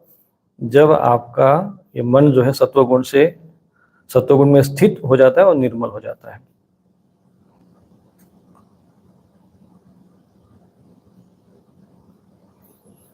और इस प्रकार से क्रम से फिर आत्म प्रसाद की प्राप्ति हो जाती है। ये सार है, ये 16वें श्लोक से 22वें श्लोक तक द्वितीय अध्याय प्रथम स्कंद। ये इतना समझना पड़ेगा आपको ये विषय। इसको आप क्रम से नोट करेंगे तो ये क्रम है, अध्यात्म से आरंभ का होता है, अ से लेकर ज्ञ तक, अ से आरंभ और ज्ञ में ज्ञान। तो आत्म प्रसादम, आत्म प्रसाद की ज्ञान की प्राप्ति, आत्मज्ञान की प्राप्ति हो जाती है। और जब आत्म प्रसाद की प्राप्ति हुई तो सारा समस्या समाप्त। तो इसीलिए ये भगवान की कथा सुननी चाहिए। लोग भागवत कथा क्यों सुनना चाहिए, लोग पूछते हैं ना भागवत कथा हम क्यों सुने, ये भागवत महापुराण क्यों पढ़े, नित्यम भागवत सेवया, इसमें लिखा हुआ है नित्यम भागवतम सेवया, भागवत सेवया, क्यों क्यों सेवन करें, क्यों पढ़े, क्यों कथा सुने। तो इसलिए है, जिसके लिए तुम जो भागदौड़ कर रहे हो, जिसको तुम लोग खोज रहे हो, परंतु वो चीज कहाँ है ये तुम्हें पता नहीं है। किसी को बस एक मन में ये है कि बस ये चीज आ जाएगी तो सुखी हो जाएंगे, लेकिन वो आने के बाद कहाँ सुख होता है। जिनके पास ये सब कुछ है उनको पूछो भाई तुमको मिल गया क्या, नहीं, वो भी फिर भी खोज ही रहा है। तो यही है अज्ञान। अज्ञान है ना आवृतम ज्ञानम, ज्ञान ढक गया है। तो ये ज्ञान कहाँ से उपलब्ध होगा और कैसे उपलब्ध होगा, ये क्रम बताया गया। सूत जी ने सोनक आदि ऋषियों को समझाया है कि आपको आरंभ कहाँ से करना है, और आप जब आरंभ करेंगे तो कैसे, कौन सा क्रम होगा, और कहाँ पर जाके इसका फुल स्टॉप लगेगा। तो यहाँ पे कहा कि आत्म प्रसादम जनयंती शीघ्रम, जैसे आत्मा के प्रसाद प्राप्त होता है। तो ये भागवत कथा सुनने का सार ये है। भगवान की कथा सुनने से जब ये अशुभ वासनाएं नष्ट हो जाती है तो भगवान में प्रेम की प्राप्ति होती है, फिर रजोगुण तमोगुण के भाव कम हो जाते हैं, हृदय सात्विकता से भर जाता है, फिर आनंद से भर जाता है, और फिर जब हृदय में सात्विकता आती है तो सत्वा संजायते ज्ञानम, अपने आप भगवान के तत्वों का अनुभव होने लगता है। देखो भगवान का, देवी देवताओं का ज्ञान होना, अनुभव होना वो अलग चीज है ना। भगवत तत्व विज्ञानम मुक्त संगत से जायते, ये शब्द यहाँ पे श्लोक आया है।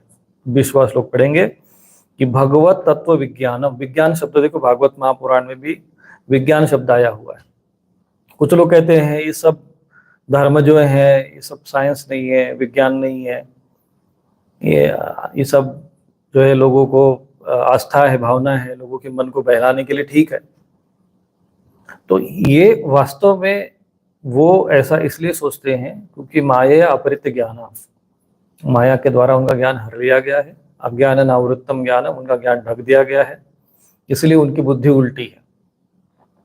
वास्तव में ये शब्द देखिए, भगवत तत्व विज्ञानम मुक्त संग से जायते, मुक्त संग हो जाता है भगवत तत्व।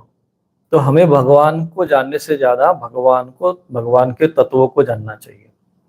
भगवत गीता में भी भगवान कहते हैं कि जन्म कर्म च वे दिव्यम यो यम व्यक्ति तत्वतः, जो मेरे जन्मों और कर्म की लीला को तत्व से जानता है। ये पूरी भागवत कथा जो मैं आपको सुना रहा हूँ या जो मैं विस्तार कर रहा हूँ, समझा रहा हूँ, ये आप भी पढ़ सकते हो।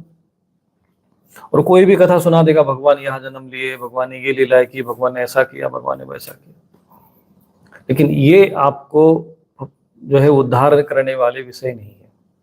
इससे आपको एक सामान्य चीजें समझ में आएगी ऊपरी ऊपरी तौर पे, लेकिन आपको अंदर में जो आपको आनंद उत्पन्न होना चाहिए, जो ज्ञान उत्पन्न होना चाहिए भागवत कथा सुनने से, ज्ञान और वैराग्य की जो उत्पत्ति, जो उसका जो उत्पत्ति होती है वो होना चाहिए, वो नहीं होगा। क्यों नहीं होगा? क्योंकि जन्म कर्म च में दिव्य, दिव्य तो है भगवान के जन्म और कर्म की लीला है, परंतु उसको जो तत्व से समझता है। इसलिए हम आपको जो कथा सुना रहे हैं, जो भी चीज सुना रहे हैं, वो तत्व से समझा रहे हैं। तो भगवत तत्व विज्ञानम, ये श्लोक आप थोड़ा सा नोट करके देख लेना। 20वां श्लोक है ये, चाहे तो आप पॉइंट बना के रखना, ये भागवत महापुराण के कुछ पॉइंट्स लिख के रख देना, ये ताकि आपको दूसरों को समझाने में भी सरलता होगी। तो विज्ञान शब्द जो है वो यहाँ पर आता है, कब होता है? ये भगवान के तत्वों का विज्ञान हो जाता है, ज्ञान प्राप्त होता है। भगवत तत्व विज्ञान 20वां श्लोक है ये, 2 अध्याय 1 स्कंद।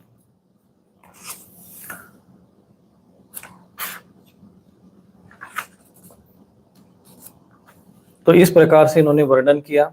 अब यहाँ पर आपको प्रथम स्कंद में ये 3 विषय जो बताए थे, सतोगुण रजोगुण तमोगुण, तो वो विषय अब आपको समझा है। जब तक आप अध्यात्म के ये तीन गुणों को नहीं समझेंगे, आप धर्म और अध्यात्म का कुछ भी नहीं समझ पाएंगे। जितने भी सार हैं, ब्रह्मा विष्णु समझना है, महालक्ष्मी महा सरस्वती महाकाली समझना है, आपको चाहे चातुर्वर्ण्य मया सृष्टम गुण कर्म विभाग से इसके रहस्य को समझना है, आपको आहार विहार का समझना चाहिए, स्वभाव को समझना है, मनुष्य ऐसा आचरण क्यों करता है, हम कौन से कर्म करते हैं, प्रकृति क्रियमाणानि गुणे कर्माणि सर्वसा। तो बार बार एक शब्द शास्त्रों में आता है, वो होता है गुण, गुण कर्म विभाग से। तो इस गुण के विषय में कोई चर्चा नहीं करते, उधर किसी का ध्यान नहीं है। अध्यात्म में सब भगवान कृष्ण की बात होगी, सबकी बात होगी, लेकिन गुणों पर आएगा। इसलिए यह आवश्यक है कि प्रकृति के यहाँ पर तीन गुणों का चर्चा हो रही है। तो 23वें श्लोक में यहाँ पर वो वर्णन आ रहा है कि सत्वम रज तम इति प्रकृति गुणास्ते, ये गुणों के बारे में चर्चा हो रही है। प्रकृति के तीन गुण है, सत्व रज और तम। इनको स्वीकार करके इस संसार की स्थिति, उत्पत्ति और प्रलय के लिए एक अद्वितीय परमात्मा ही विष्णु ब्रह्मा रुद्र ये तीन नाम ग्रहण करते हैं। फिर भी मनुष्यों के परम कल्याण तो स्वतःगुण स्वीकार करने वाले श्री हरि से होता है। जैसे पृथ्वी के विकार लकड़ी की अपेक्षा धुआं श्रेष्ठ है, उससे भी श्रेष्ठ अग्नि है, क्योंकि वेदोक्त यज्ञ गति के लिए अग्नि सदगति देने वाली है। वैसे ही तमोगुण से रजोगुण श्रेष्ठ है और रजोगुण से सत्वगुण श्रेष्ठ है, क्योंकि वह भगवान का दर्शन कराने वाला है। ये आपको 23वां और 24वां श्लोक समझना है। यदि ये 23वां और 24वां श्लोक यदि आपने ठीक से समझ गया, मैं आपको ये इसलिए समझा रहा हूं, भगवान की कथा अगर आपको समझना है तो तत्व से समझना पड़ेगा। तो ये जो तीन तत्व है प्रकृति के, सतोगुण रजोगुण और तमोगुण, ये यदि आप समझ गए तो आपको पूरी भागवत कथा समझ में आ गई, आपको भगवत गीता समझ में आ गई, आपको वेद समझ में आ गया, आपको उपनिषद समझ में आ जाएगा, आपको ये सृष्टि की रचना समझ में आ जाएगी, आपको अपने बारे में समझ में आ जाएगा, आपको संसार के बारे में समझ। कोई ऐसा कोई ज्ञान नहीं है जो आपको इन तीन गुणों का ज्ञान होने के उपरांत जो आपको समझ में नहीं आएगा। इसीलिए ईश्वर क्या है, प्रकृति क्या है, ये समझना हो तो पहले उनके गुणों को समझना पड़ेगा, सत्व रज और तम। इसलिए यहाँ पर 23वें में वर्णन आया है कि इससे ही संसार की स्थिति, उत्पत्ति, प्रलय है। केवल चारों वर्णों की रचना, चातुर्वर्ण मया सृष्टम गुण कर्म विभाग से, ऐसा नहीं है। इन्हीं गुणों के कारण सृष्टि की उत्पत्ति और स्थिति और प्रलय, संसार की उत्पत्ति ने सतोगुण से स्थिति होती है, रज से उत्पत्ति होती है और तम से प्रलय होता है। तो स्थिति, उत्पत्ति और प्रलय, ये भी जो विष्णु ब्रह्मा रुद्र ये तीन नाम ग्रहण किए हुए हैं, तो उसको भी सत्वगुण रजोगुण तमोगुण के आधार पर किया। सतोगुण से भगवान विष्णु, रजोगुण से ब्रह्मा जी और तमोगुण से रुद्र। चाहे वो महालक्ष्मी महा सरस्वती महाकाली हो, चाहे भगवान विष्णु हो, चाहे ब्रह्मा जी हो, रुद्र हो।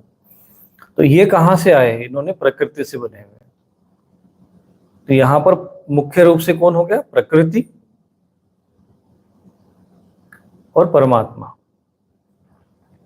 तो परमात्मा और प्रकृति के इस भेद को, रहस्य को समझने के लिए ये पूरा ये शास्त्र है।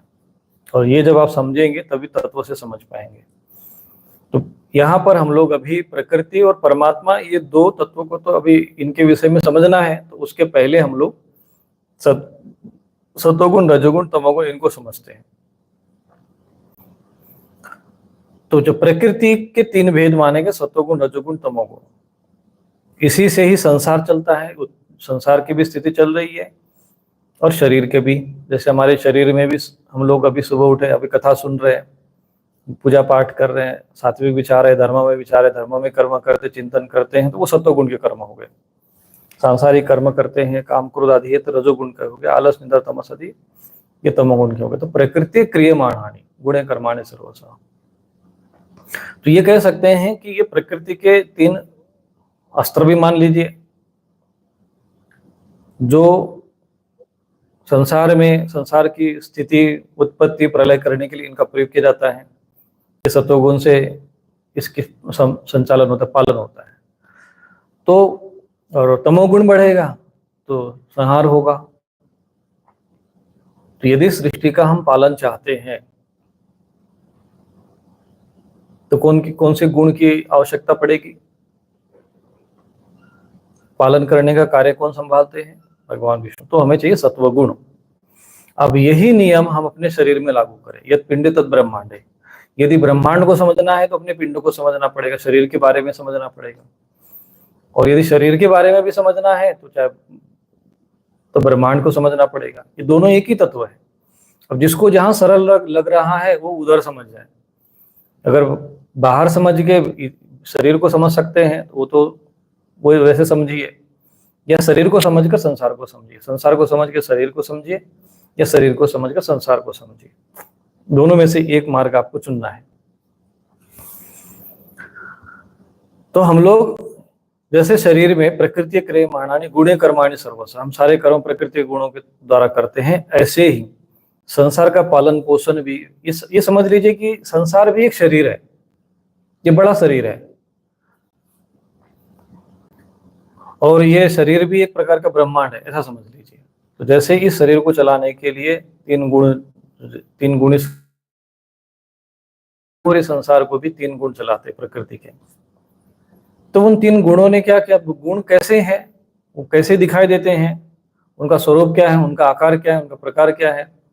तो कहते हैं कि सत्वगुण जो है, सत्वगुण ने विष्णु रूप धारण कर लिया। तो भगवान नारायण को आप ये कह सकते हैं कि सत्वगुण है। भगवान विष्णु को सत्वगुण कहो, नारायण कहो, चाहे विष्णु कहो, चाहे वासुदेव कहो, चाहे सत्वगुण कहो, आप समझ लीजिए कि सत्वगुण है।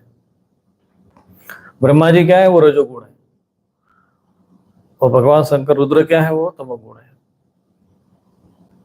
तो संसार को यदि आप चाहते कि सुख शांति, चाहे वो संसार में हो चाहे अपने जीवन में हो, तो पालन पोषण ठीक से हो, ऐश्वर्यमय रहे उसका जीवन, तो आपके जीवन में भगवान विष्णु चाहिए, भगवान नारायण चाहिए, अर्थात सत्वगुण चाहिए। और सत्वगुण आ गया तो भगवान विष्णु अपने आप आ जाएंगे। या तो आप भगवान विष्णु को लेकर आइए, अपने जीवन में लेकर आइए तो सत्वगुण आ जाएगा, या सत्वगुण को लेकर आइए तो भगवान नारायण आपके जीवन में आ जाएंगे। तो आपका जीवन, आपका संसार ठीक से चलेगा।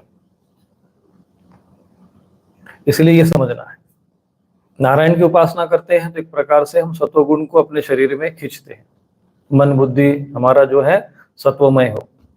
जैसे अर्जुन युद्ध कराते समय भगवान श्री कृष्ण से कहते कि भाई आप हमारा रथ चलाइए, तो बुद्धि में क्या है, भगवान आ गए, मैंने बुद्धि में सत्वगुण आ गया। सत्वगुण है तो सत्वा संजायते ज्ञानम, ज्ञान है।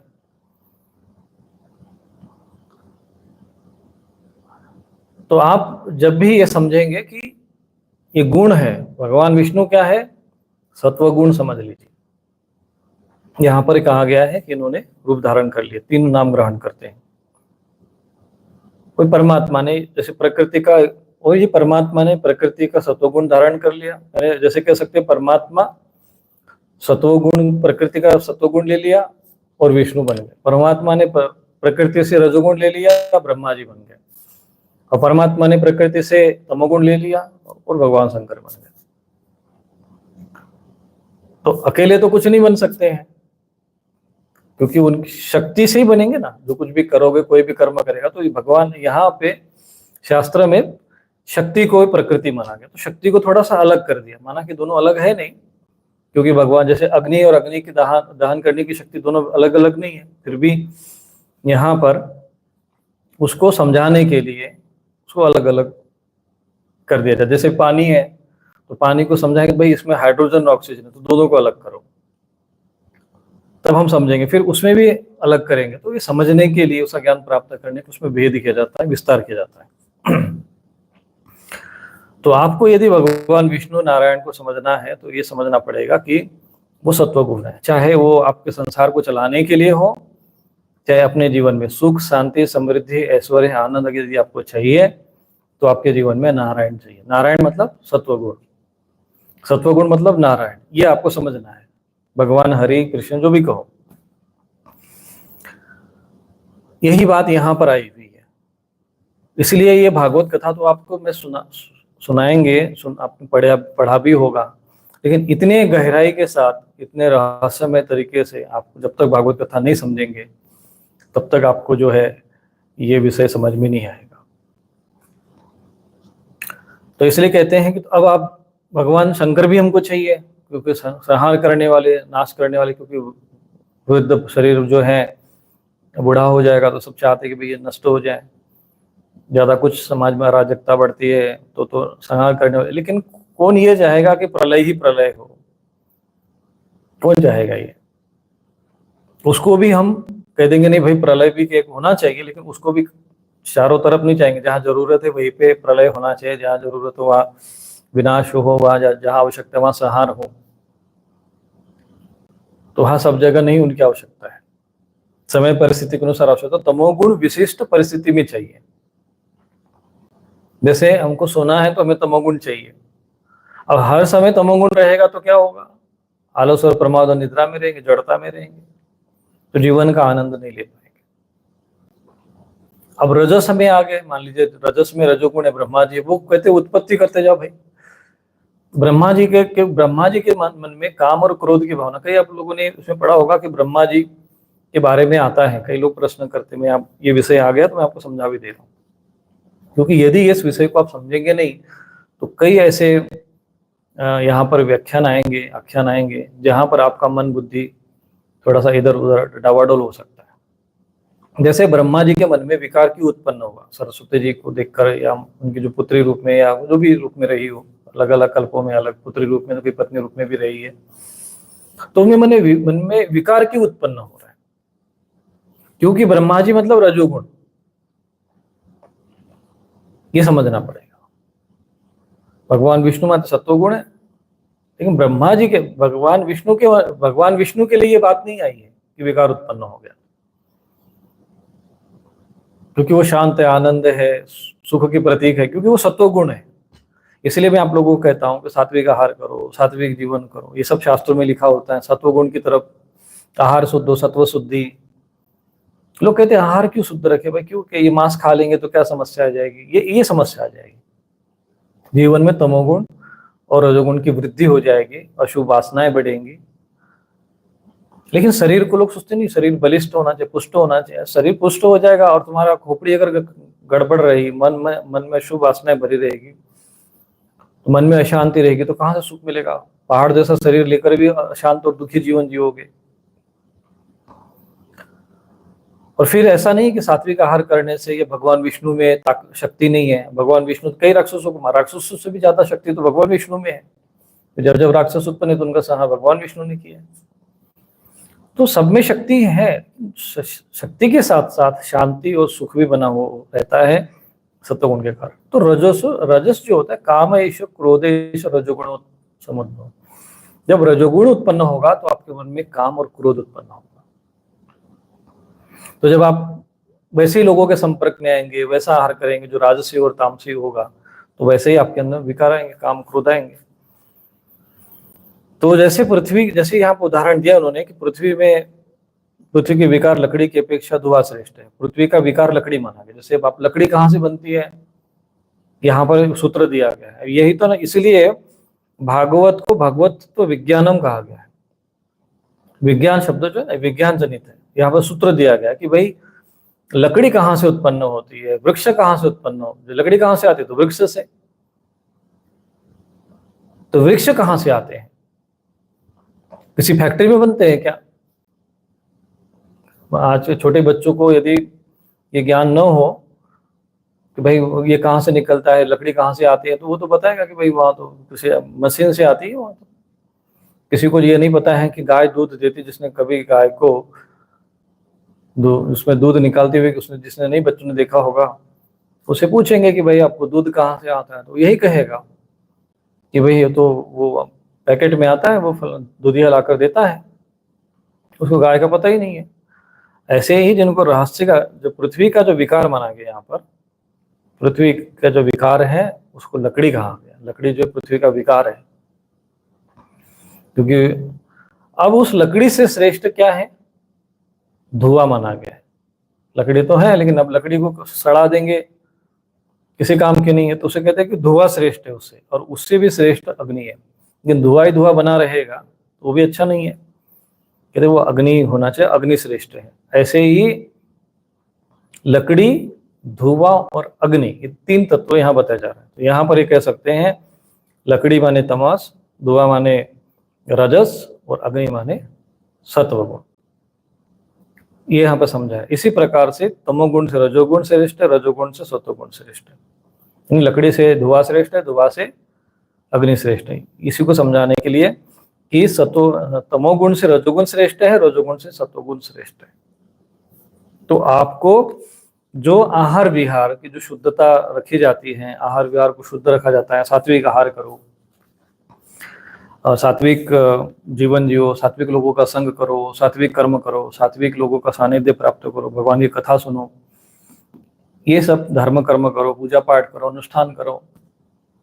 ये सब इसलिए क्यों बताया जाता है, क्यों करें हम ये सब? इसलिए करें क्योंकि हमारे जीवन में सत्व गुण की अधिकता हो और रजस और तमस जो है ये दब जाए, शांत हो जाए। क्योंकि रजस रहेगा, लोभ रहेगा, वासना रहेगी। जैसे जिसका मन वासना से ग्रसित रहता है, वो मन, उसका मन कहीं पर भी शांत नहीं रहता। और जब ये रजस और तमस हावी रहेंगे तो आपके हृदय में सुख और शांति और आनंद की जगह दुख और कष्ट, अशांति बना रहेगा। इसीलिए हमें सत्वगुण के लिए ही ये सारे कर्म करने पड़ते हैं, क्योंकि वो भगवान का दर्शन कराने वाला। सत्वगुण क्यों? तो भगवान का दर्शन करा। भगवान का दर्शन क्यों? तो यहाँ पर कहते हैं कि उससे हृदय आनंद से भर जाता है और हमारे हृदय ग्रंथि का सभी संशय नष्ट हो जाता है। अज्ञान से हम लोग ज्ञान की ओर अग्रसर हो जाते हैं।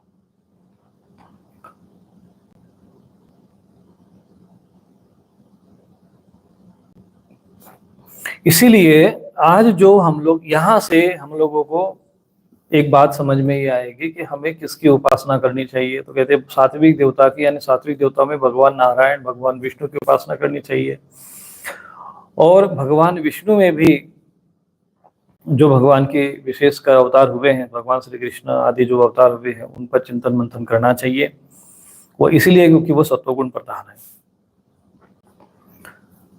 और सत्वा संजायते ज्ञानम, सभी जानते हैं कि वो सत्वा संजायते ज्ञानम, तो सत्वगुण से ज्ञान प्रदान करने वाला है। तो परम ब्रह्म यद ब्रह्म दर्शनम, क्यों? क्योंकि सत्वम यद ब्रह्म दर्शनम, इसको लिख लीजिए, जो भी सुनते हो नोट कर लीजिए। सत्वम यद ब्रह्म दर्शनम, ये 24वां श्लोक है, द्वितीय अध्याय, प्रथम स्कंद, द्वितीय अध्याय, 24वां श्लोक।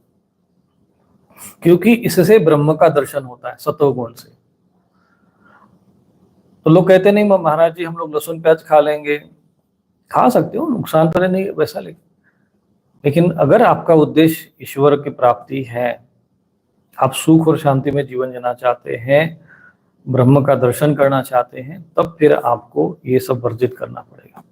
ये उनके लिए है जिनका जीवन का उद्देश्य ब्रह्म दर्शन नहीं है, जिनके जीवन का उद्देश्य मोक्ष नहीं है, जिनको सुख शांति और आनंद नहीं चाहिए, जिनको रोग और शोक और रोग चाहिए, ऐसे लोगों के लिए है। मांस खाओ, मछली खाओ, उनको खाने दो, जो करते हैं उस दिशा में जाने दो, क्योंकि उन्होंने अपना मार्ग चुन लिया है।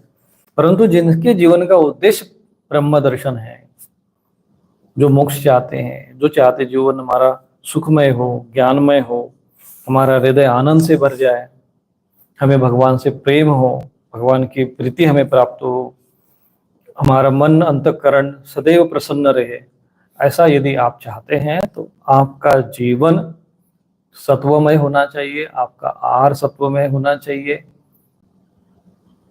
आपका विहार, आपका संग, आपका स्पर्श, ये सब सत्वमय होना चाहिए। भगवत गीता में भगवान कहते हैं कि युक्त आहार विहार से, ये आहार और विहार, युक्त चेष्टा से कर्म से, तुम्हारे कर्म भी युक्त होने चाहिए, युक्त स्वप्नावबोधों से, और सोना आदि भी सब युक्त होना चाहिए। तब योगो भवति दुख, तब आप योग करोगे, भक्ति करोगे, तब वो दुख का नाश होगा। तो युक्त होना चाहिए, अर्थात वो सत्वमय होना चाहिए, सात्विक होना चाहिए। प्राचीन युग में महात्मा लोग अपने कल्याण के लिए विशुद्ध सत्वमय, देखो यहाँ पर सत्वमय और विशुद्ध, सत्वम विशुद्ध क्षेमाय कल्पन्ते ये नुतानी, कि विशुद्ध भगवान विष्णु की आराधना क्या करते थे, अब भी जो लोग उनका अनुसरण करते हैं उन्हीं के समान कल्याण के भाजन होते हैं। अर्थात जो पुरातन काल में सब लोग विशुद्ध सत्वमय भगवान विष्णु की उपासना क्या करते थे, भगवान नारायण की उपासना क्या करते थे, जैसे ओम के माध्यम से यज्ञ को भी भगवान विष्णु का स्वरूप माना गया है। भगवान, अब भागवत में आगे देखेंगे कि वो यज्ञ की जो उत्पत्ति हुई है, यज्ञ भगवान की उत्पत्ति हुई भगवान विष्णु से हुई है।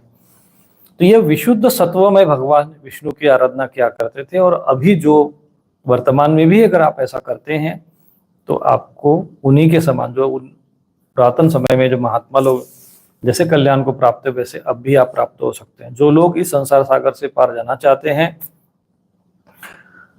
यद्यपि वे किसी की निंदा तो नहीं करते, न किसी में दोष ही देखते, फिर भी घोर रूप वाले तमोगुणी, रजोगुणी, भैरवादी भूतपतियों की उपासना न करके सतोगुणी भगवान विष्णु और उनके अंश कला स्वरूपों का ही भजन करते हैं। परंतु जिनका स्वभाव रजोगुणी और तमोगुणी है, वे धन, ऐश्वर्य, संतान की कामना से भूत, पीतर और प्रजापति की उपासना करते हैं, क्योंकि उन लोगों का स्वभाव उन भूतादि से मिलता जुलता होता है। अब देखो 27वां यह श्लोक है, 26 और 27वां श्लोक। लोग आजकल जो ये जो हम लोग बार बार अभी अब तक मैं जो ये चीजें समझा रहा था, आप लोगों को चैनल के माध्यम से समझाया कि इन सब भूत प्रेत पिशाचों की और ये सब इनकी उपासना नहीं करना चाहिए। क्यों नहीं करना चाहिए? तो यहाँ पर इसका कारण है। तो कहते हैं कि जो लोग संसार से पार तो जाना चाहते हैं, मोक्ष तो चाहते हैं, लेकिन वो लोग राक्षसों को पूजेंगे। नहीं भाई ये राक्षस है, स्वामी रूपेश्वर कह रहे, भाई शास्त्र कह रहा है ये देवता नहीं है, या शास्त्र के देवता नहीं है। स्वामी रूपेश्वरान जैसे महात्मा समझा रहे हैं तुमको कि भाई ये शास्त्र के देवता नहीं है, तो देवता से उससे कोई हमारा विरोध थोड़ी है, क्योंकि वो है वो राक्षस, तो हम उसको मना करते हैं। क्यों मना करते हैं? क्योंकि आप संसार सागर से पार जाना चाहते हैं, लेकिन मूर्खतावश, अज्ञानतावश वो किसी की निंदा नहीं करते, किसी से दोष नहीं देखते। फिर भी तमोगुणी, रजोगुणी, भूत, भैरव आदि, ये इसमें भूत भैरव शब्द लिखा हुआ है, श्लोक में लिखा भूत पतिनथ नारायण कला शांत घोर रूपान, जो घोर रूप में है, भयानक रूप में, ऐसे जो भयंकर रूप वाले हैं, भूत प्रेत पिशाच, इनकी जो उपासना करते, राक्षसों की उपासना करते हैं,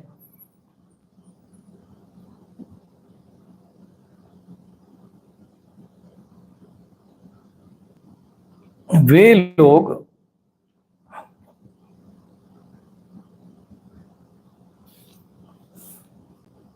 उस परम तत्व को, जो कि सात्विक है, सत्वमय है, सत्वगुण से ही उनकी प्राप्ति हो सकती है, उसकी ओर अग्रसर नहीं होते।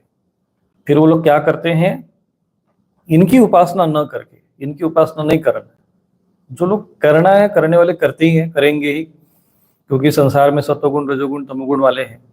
परंतु जो ये संसार सागर से पार जाना चाहते हैं, किसी में हमारा किसी की निंदा नहीं करना है, किसी में दोष नहीं देखना है, परंतु हमें, जैसे मान लीजिए भैरवादी गण है, भूत प्रेत पिशाच वाले, जो अपना जो भी है, तो हमें उनकी निंदा नहीं करनी है, हम उनमें दोष नहीं देख रहे हैं, और उनसे कोई हमें संबंध भी नहीं है। और ऐसा करते हुए हम लोग जो सत्वमय भगवान विष्णु है, उनकी कलाओं का जो स्वरूप है, उनका भजन करते हैं। इनसे, इन सबसे हटकर, इनसे दूर रहकर हमें भगवान विष्णु के सत्व में चीजों का उपासना करनी चाहिए। माना कि उनका भी अस्तित्व आवश्यक है, वो रहेंगे ही। प्रेतान भूत गणाशानी जिन्हें तामसी जना, तामसी लोग भूत प्रेतों की उपासना करेंगे। परंतु जो संसार सागर से पार जाना चाहते हैं, वो सत्वगुण भगवान विष्णु और उनके अंश कला स्वरूपों का ही भजन करते हैं। नारायण कला शांता भजंती यह सूयव। जो नारायण कला शांता, जो नारायण कला जो है, भगवान की जो अंश है, उनकी जो कला अंश है, अंश कला और कला अंश, अंशांश, ये जो उनके भगवान के जो अवतार होते हैं, उनका भजन करते हैं। परंतु क्या होता है कि ये तो हो गया सात्विक लोग। अब क्या है कि आज के समय में जो लोगों का जो स्वभाव रजोगुणी तमोगुणी है,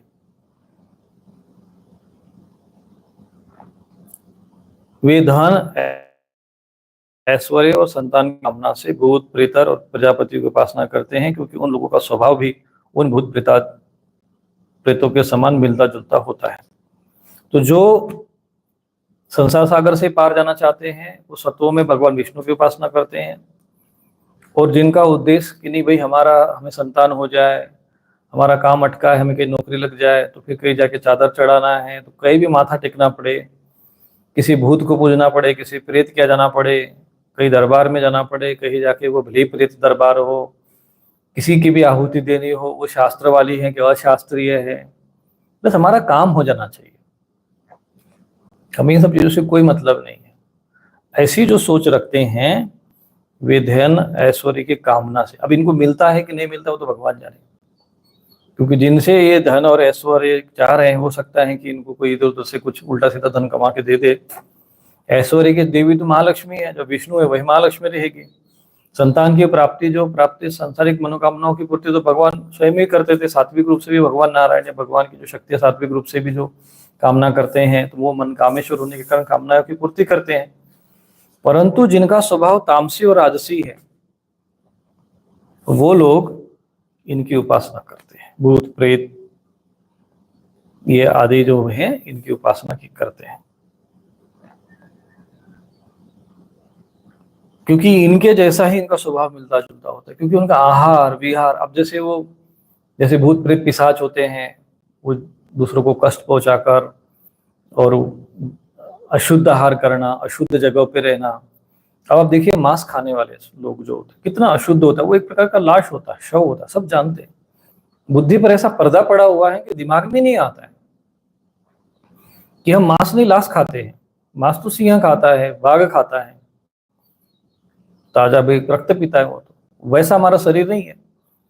उनको मारते समय कितना वो उनको कष्ट होता होगा, वो संस्कार उसमें रहते हैं, वो लाश है, वो खाते रहते हैं। अब वो जो ऐसे जो खा रहे हो, जी रहे हो ऐसी चीजें, तो उनके शरीर में भूत प्रेत पिशाच वास नहीं करेंगे तो और क्या करेंगे। और वो स्वयं ही भूत प्रेत पिशाच बन के घूम रहे हैं, क्योंकि यहाँ पे कहते हैं उनका स्वभाव वैसा ही मिलता जुलता होता है, और इसीलिए उनकी उपासना करते हैं। राक्षसों की प्रेत उपासना करते हैं, कामना तो वो लोग करते हैं, वो तो सोचते हैं कि मैं कोई राक्षस है तो क्या हुआ, हमारे कामना पूरी नहीं होनी चाहिए। वो इसलिए सोचते हैं क्योंकि वो उनके जैसे राक्षसी स्वभाव के हो चुके हैं।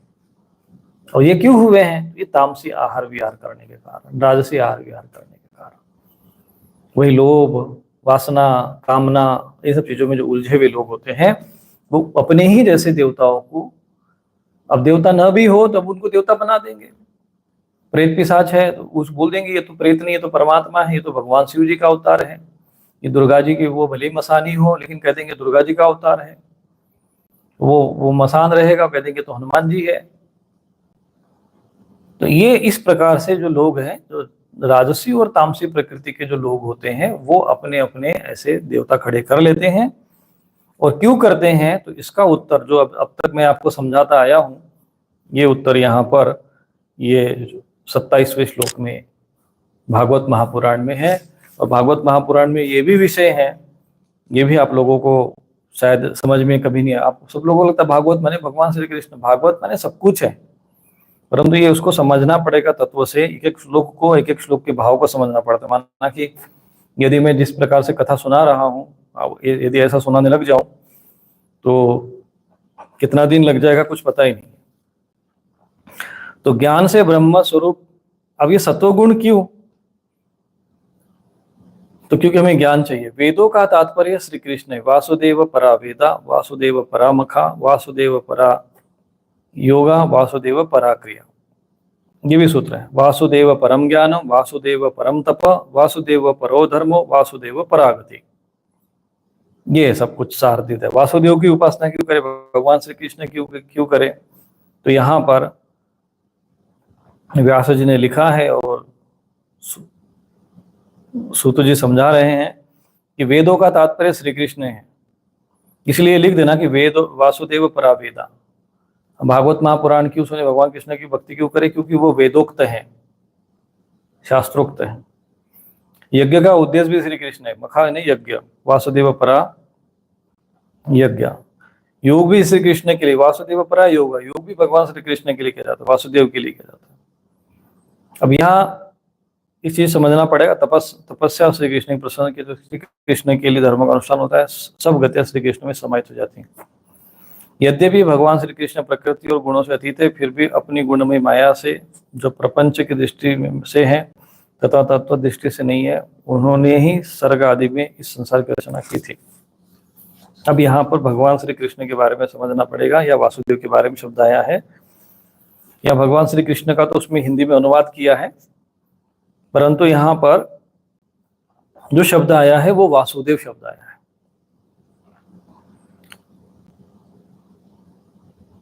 और भगवान शब्द है, लेकिन कई लोगों ने इसका अर्थ लगाते समय श्री कृष्ण शब्द बोल दिया। तो यहाँ पर श्री कृष्ण भी अर्थ होता है और वो परब्रह्म भी होता है, क्योंकि इसमें कहा कि सर्ग आदि में संसार की रचना इन्होंने की थी।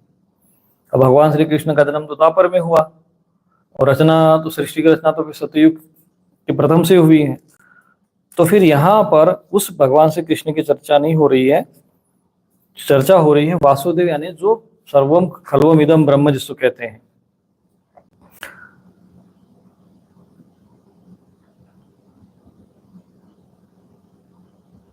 वासुदेव सर्वमिति जो शास्त्रों में वर्णन आया है, वही वासुदेव सर्वमिति और सर्वम खल्वम इदम ब्रह्म। तो जो परब्रह्म परमात्मा है उसकी यहाँ पर चर्चा हो रही है, भगवान आत्म मायया,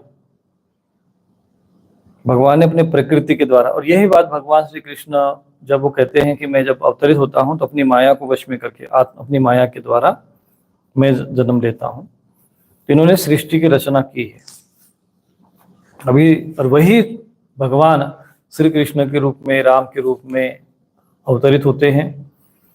वे सत्व रजतम तीनों गुणों उसी माया के विलास है, उनके भीतर रहकर भगवान इनसे युक्त मालूम पड़ते। वास्तव में वे परिपूर्ण विज्ञान है न विजृंभितः, विज्ञानानंद घन है। अग्नि तो वस्तुतः एक ही है, परंतु जब अनेक प्रकार की लकड़ी में प्रकट होती तब अनेक से मालूम होते। वैसे ही सबके आत्मरूप भगवान तो एक ही है, परंतु प्राणियों की अनेकता से अनेक जैसे जान पड़ते। भगवान ही सूक्ष्म भूत, तन्मात्रा, इंद्रिय, अंतःकरण आदि गुणों के विकारोद्भाव के द्वारा नाना प्रकार की योनियों का निर्माण करते हैं। उनमें भिन्न भिन्न जीवों के रूप में प्रवेश करके उन योनियों के अनुरूप विषयों का उपभोग करते रहते हैं। वही संपूर्ण लोगों की रचना करते हैं। देवता, पशु, पक्षी योनियों में लीला अवतार ग्रहण करके सतोगुण के द्वारा जीवों का पालन पोषण करते हैं। तो यहाँ पर एक सार रूप में समझा दिया गया है कि ईश्वर ही सब कुछ है, भगवान ही सब कुछ है। तो जैसे कि अब यहाँ पर आता है कि भगवान ही भोग करते हैं, भगवान ही, इसमें ये प्रश्न आया हुआ है कि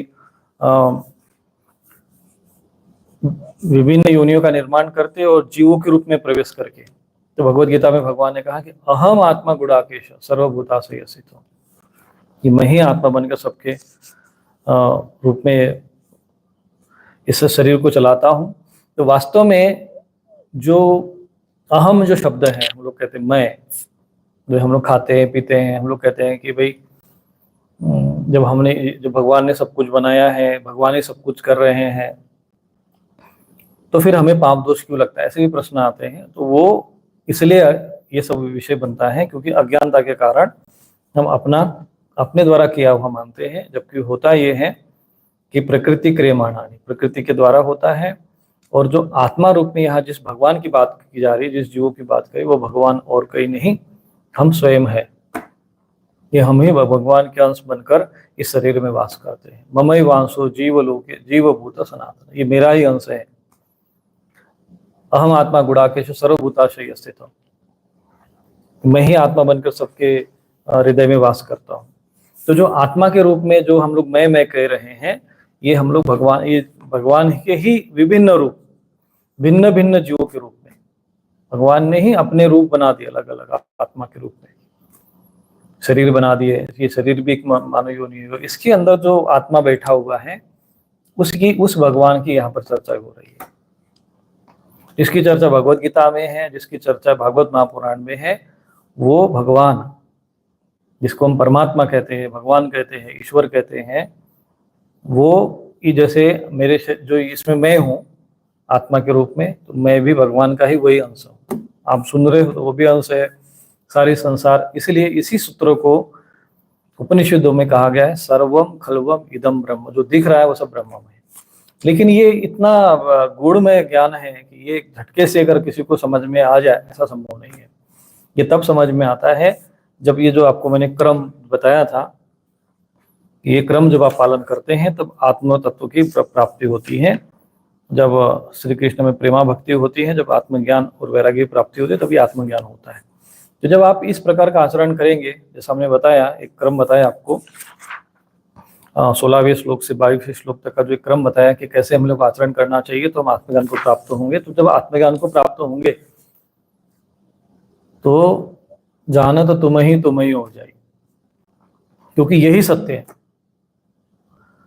अब हम लोग क्या है कि अधिकांश हम लोग किसको मैं मानते हैं, यानी हम लोग दुख क्यों भुगत रहे हैं? तो कौन भुगत रहा है? कौन है? तुम कौन हो? प्रश्न पूछो, अपने आप से पूछो, या कोई भी प्रश्न करता हो तो उसे ये प्रश्न करना चाहिए कि भाई तुम सुख भोगने वाले, दुख भोगने वाले, तुम कौन हो? तो ये जो मैं कौन हूं, यहां पर जब खोज करेंगे तो आपको भगवान तक पहुंच जाओगे, परमात्मा तक पहुंच जाएंगे।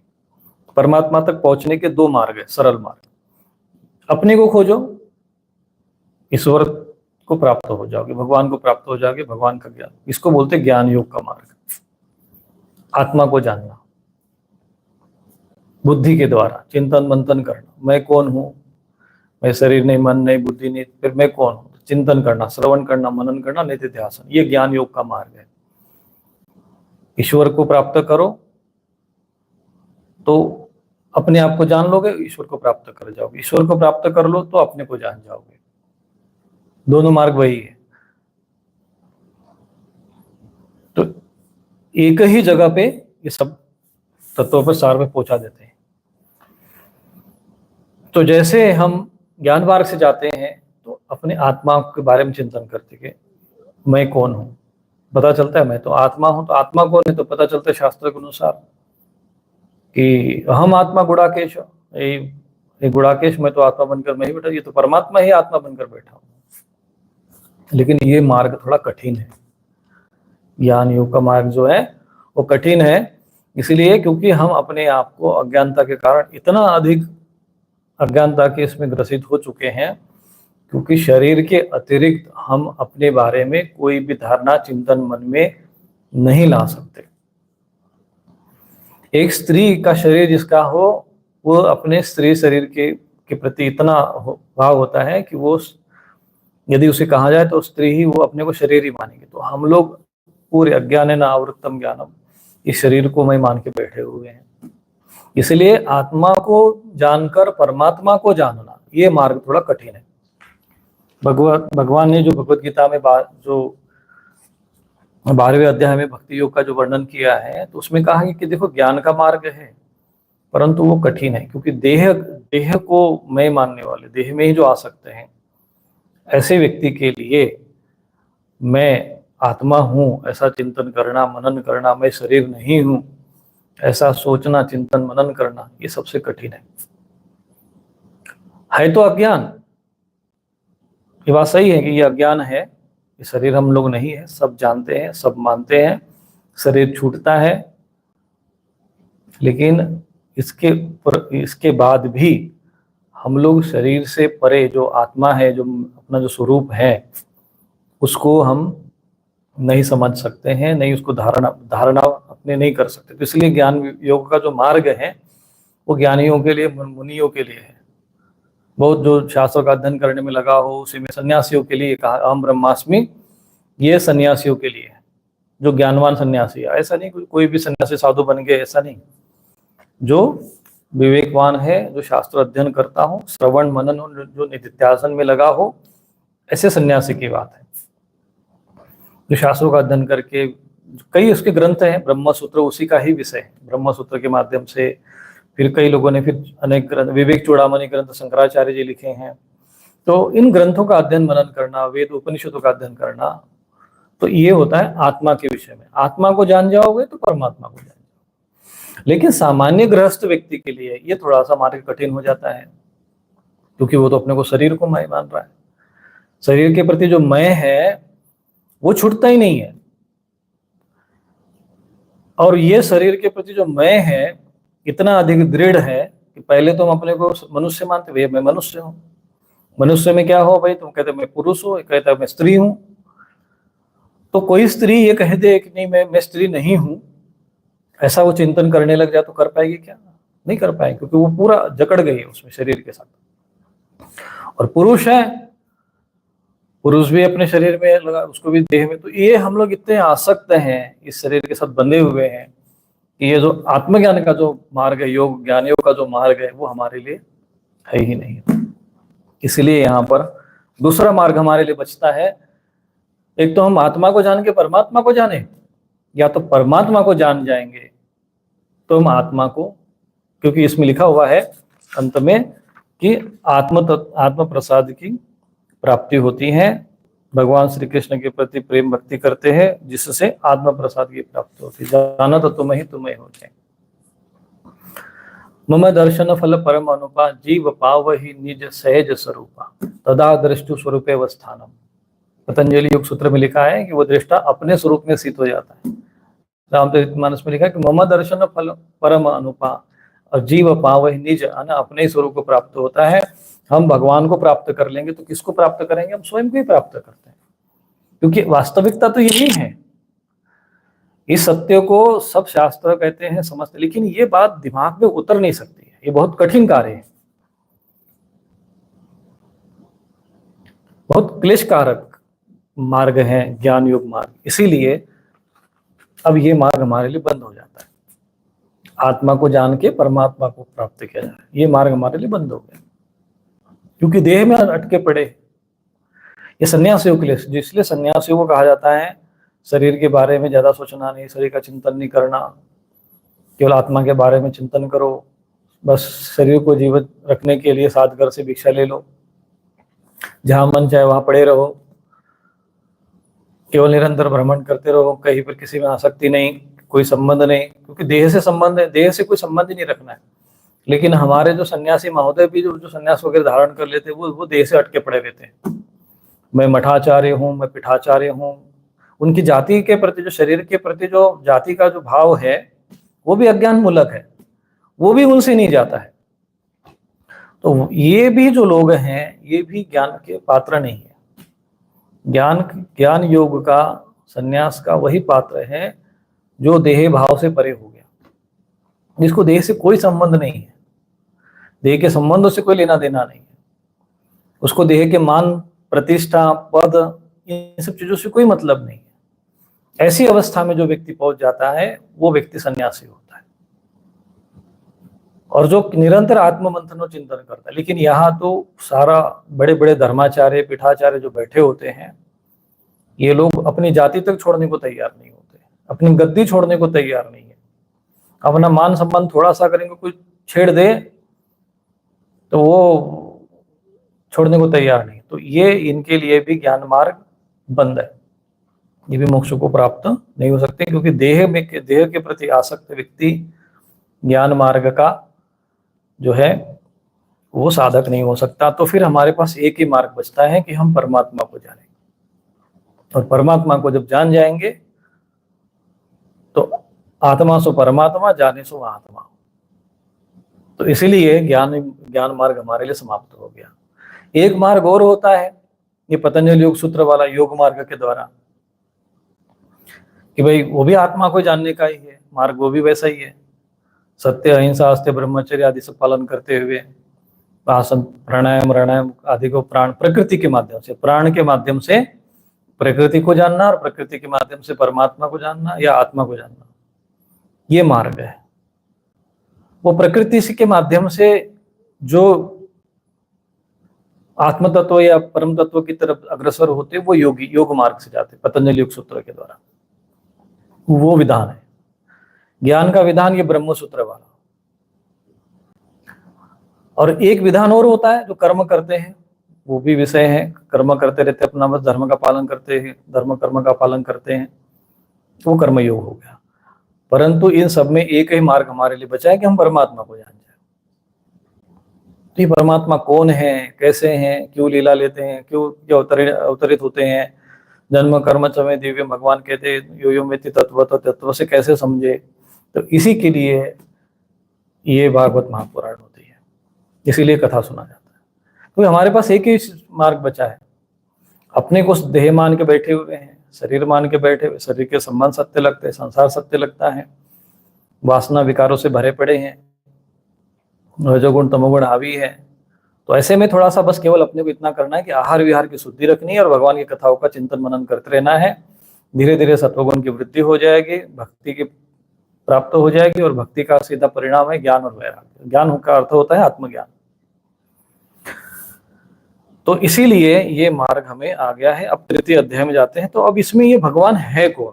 इसमें ये कहा गया है कि वही भगवान जो है देवता, पशु, मनुष्य, पक्षी योनि में लीला अवतार ग्रहण करके सत्वगुण के द्वारा जीवों का पालन करते हैं। तो भगवान जो है केवल मनुष्य रूप में ही नहीं, देवता के रूप में भी अवतार लेते, जैसे दुर्गा जी हो गई। पशु के रूप में भी लेते हैं, जैसे कि वारा अवतार हुए, कश्यप अवतार हुआ। पक्षी के रूप में जैसे गरुड़ जी हो गए। मनुष्य के रूप में भी अवतरित होते हैं, जैसे भगवान राम हो गए, भगवान श्री कृष्ण हो गए। योनियों में लीला अवतार, ये लीला अवतार होते हैं, यानी कर्म करने के लिए, विशिष्ट लीला, किसी भी विशिष्ट कार्य करने के लिए अवतार ग्रहण करते हैं, और ये जीवों का पालन पोषण करते रहते हैं। अब चूंकि ये जीव बनाए किसने? तो भगवान ने बनाए। यहाँ पर सब कहा ना कि सब कुछ भगवान ने बनाया, तो पालन पोषण कौन करेगा भाई? उन्हीं की जिम्मेदारी है। तो उन्होंने फिर ये सृष्टि बनाई, वर्षा। तो कैसे पालन करेंगे जब भगवान ही हमारा पालन पोषण करते हैं? तो फिर हमको कर्म करने की आवश्यकता क्या है? हम क्यों रुपए पैसे कमाए, कोई मेहनत करे? तो वास्तव में देखा जाए तो कर्म जो है ये तो सिर्फ अहंकार है, अज्ञान है, नावृत्तम ज्ञान। उसमें ये उसके कारण आवृत्त हो जाता है ज्ञान, तो वो व्यक्ति मोहित हो जाता है। तो प्रकृति क्रियमाणानि गुणे कर्माणि सर्वशः अहंकार विमूढ़ात्, हम तो झूठ मूठ का अहंकार करते हैं कि हम कर्म करते हैं। कोई कर्म नहीं करता मनुष्य। सोने से लेकर जब आप भोजन करते हो, तो भोजन कहाँ से करते हो? तुम्हारे हाथ तुम्हारे मन में इच्छा होती है, तो मन ने किया, मन में इच्छा हुई, फिर हाथ ने वो मुख तक पहुंचाया। तो ये सारे प्रकृति के द्वारा हो रहा है, प्रकृति क्रियमाणानि। अब हम लोग मैं मानते हैं, क्योंकि अहंकार से विमूढ़ है, अज्ञानता के कारण। तो फिर ये जीव भाव में हम प्राप्त है। तो ये तो आज भी वास्तव में देखा जाए तो भगवान ही सब कुछ कर्म कर रहे हैं, भगवान ही सारे पालन पोषण कर रहे हैं। जैसे भोजन कौन पचाते हो? महाराज हम तो खूब खाते, खूब पचाते हैं। बोले गलत बोलते हो तुम। भगवत गीता में कहा गया कि नहीं, भगवान कहते हैं कि अहम वैश्वानरो भूत्वा प्राणिनां देहमाश्रितः प्राणा प्राण समायुक्त पचाम्यन्नं चतुर्विधम्। 4 प्रकार के जो अन्न है वही वैश्वानर बन के मैं ही पचाता हूँ। तो भगवत गीता कहती है कि मैं पचाता हूँ, भगवान कह रहे हैं कि मैं पचाता हूँ वैश्वानर बन के, और आप कह रहे हो कि नहीं हम पचाते हैं। तो आप बताओ दोनों में सत्य कौन है? आप बोल रहे हो या शास्त्र बोल रहे हैं? कहेंगे महाराज हमको तो वैश्वानर दिखते नहीं। तो आपने कब देखा? बताइए भोजन पचते समय क्या प्रोसेस होती है, कैसे पचाते हो? अगर पचाना अगर आपके हाथ में है तो आप तो फिर तो जो चाहे सो खाओ और पचाओ। लेकिन आप लिमिट में रहते हो, नियंत्रण में रहते हो, कोई ना कोई प्रकृति आपको नियंत्रित कर रही है। दूसरा, हम श्वासोश्वास लेते हैं, कहते नहीं स्वामी जी हम तो श्वासोश्वास तो हम ही लेते हैं। श्वास मैं कहूँगा श्वास लीजिए तो आप श्वास लोगे, कह दूँगा श्वास छोड़िए तो आप छोड़ दोगे। तो एक तरह से दिखने को तो दिखेगा कि आप श्वास को ले रहे हो और श्वास को छोड़ रहे हो। आपको भी लगेगा कि नहीं मैं ही लिया हूं, मैं ही छोड़ा हूं। परंतु सच में देखा जाए तो ये कर्म प्रकृति के द्वारा हो रहा है। नहीं महाराज ऐसे कैसे हो रहा है? तो हम ही कर रहे हैं। तो जब तुम कर रहे हो तो तुम्हारे प्राणों के स्वामी तो तुम हो। फिर तो इन्हीं को श्वासोश्वास का तुम स्वामी अगर हो, शरीर के स्वामी तुम हो, तो फिर इसी श्वास को आप आधा घंटा, 1 घंटा रोक दो, समाधि में चले जाओ। बोले महाराज वो नहीं हो सकता हमसे। क्यों? बोले वो हमारे बस में नहीं है। तो बस में क्यों नहीं है? जब तुम स्वामी हो तुम्हारे बस में होना चाहिए, तुम्हारे नियंत्रण में होना चाहिए। तो कोई तो है जो नियंत्रण कर रहा है। तो यहाँ पर ये कहते हैं कि भगवान ही समस्त जीवों का पालन पोषण करते हैं। तो ये बात हमें स्वीकार करनी पड़ती है कि संसार में जो भी हमारा पालन पोषण हो रहा है ये भगवान की शक्ति के द्वारा ही हो रहा है, भगवान के द्वारा ही हो रहा है। और हमें ये अहंकार को त्यागना चाहिए।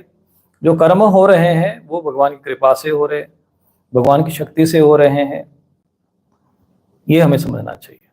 तो कुछ लोग ये भी कह देते कि गुरुजी फिर अगर हम पाप पुण्य भी करते हैं तो ये तो फिर दोष नहीं लगना चाहिए। दोष लगता है हमको, इसलिए लगता है क्योंकि हम लोग कर्ता भाव से कर्म करते हैं, अहंकार विमूढ़ आत्मा। यदि आप यही कर्म निष्काम भाव से करते हैं तो फिर दोष नहीं लगता है, ये बात शास्त्रों में आता है। तो ये जो ज्ञान है, ये जो रहस्य है, या इस भाव से जो कर्म किए जाते हैं उसको कर्मयोग कहते हैं, जिसको भगवत गीता में वर्णन किया गया तीसरे अध्याय में कर्मयोग के बारे में। तो ये 4 प्रकार की योग है। ज्ञान योग, जो ज्ञान मार्ग से आप जा सकते हो, प्रकृति के माध्यम से प्राणायाम आदि अभ्यास करके जा सकते हो, तो यो योग का मार्ग हो गया। कर्म के रहस्य समझकर आप यदि कर्म करते हैं तो उससे भी आप परम तत्व को, आत्म तत्व को प्राप्त हो सकते हैं। और एक मार्ग बचा है कि हम सीधा परमात्मा के बारे में जाने, परमात्मा के बारे में सुने, परमात्मा के बारे में समझे और मोक्ष को प्राप्त हो जाए। तो आपको कौन सा मार्ग सरल लग रहा है? तो मुझे तो जहां तक लगता है कि सभी लोगों के लिए ये भक्ति मार्ग सरल है, क्योंकि इसमें भगवान को जानना है और हमारा जो मन है वो बहिर्मुखी है, भगवान के बारे में सुनना। क्योंकि आंख बंद करके मैं कहूंगा कि ध्यान करो और अपने आत्मा का चिंतन करो, तो किस आत्मा का चिंतन करे, क्या चिंतन करे, ये बहुत कठिन विषय हो जाएगा। और देह से परे सोचना है, पता चला मच्छर काट गया तो अपने आप ही देह में ध्यान आ जाएगा। तो देहासक्त जो पुरुष होते हैं उनके लिए ये सब मार्ग नहीं है। उनके लिए ये मार्ग है कि वो भगवान में लग जाए, भगवान में प्रीति हो जाए। तो फिर भगवान कहते हैं कि भगवान में प्रेम होने से ये ज्ञान की प्राप्ति होती है और आत्मज्ञान की प्राप्ति हो जाती है। तो यहाँ पर 2-3 बातें जो आ गई है, जो कि ये द्वितीय अध्याय में जो समझाया गया है कि हमें सत्व गुण में भगवान विष्णु की आराधना करनी चाहिए, उनके जो अवतार है उनका हमें चिंतन करना चाहिए, मनन करना चाहिए। तामसी प्रेत तत्वों का इनकी उपासना नहीं करनी चाहिए, क्योंकि राजसी और तामसी चीजें हमें उत्पन्न करती हैं। और भगवान ही समस्त लोगों की रचना करते हैं, वही स्वामी है इस सृष्टि के, वही पालन करते हैं, वही निर्माण करते हैं, समय आने पर वही संहार करते हैं, पालन पोषण भी वही करते हैं। हमें अहंकार का त्याग करके भगवान की शरणागत होकर और भगवान की लीलाओं कथाओं का श्रवण मनन करते हुए अपने सांसारिक जीवन यापन करना चाहिए। और ये जो जीवन है उसको सार्थक करना चाहिए। तो ये जो द्वितीय अध्याय है, प्रथम स्कंद का जो द्वितीय अध्याय है, इसको पढ़ना और समझना बहुत आवश्यक है। अधिकांश लोग भगवान की कथाओं को सुनते हैं, पढ़ते हैं, समझते हैं, लेकिन यहाँ पर भगवान कहते हैं कि जब तक आप तत्व से नहीं समझोगे, यो योम वेत्ति तत्वतः, तब तक आप कुछ भी नहीं समझ पाओगे।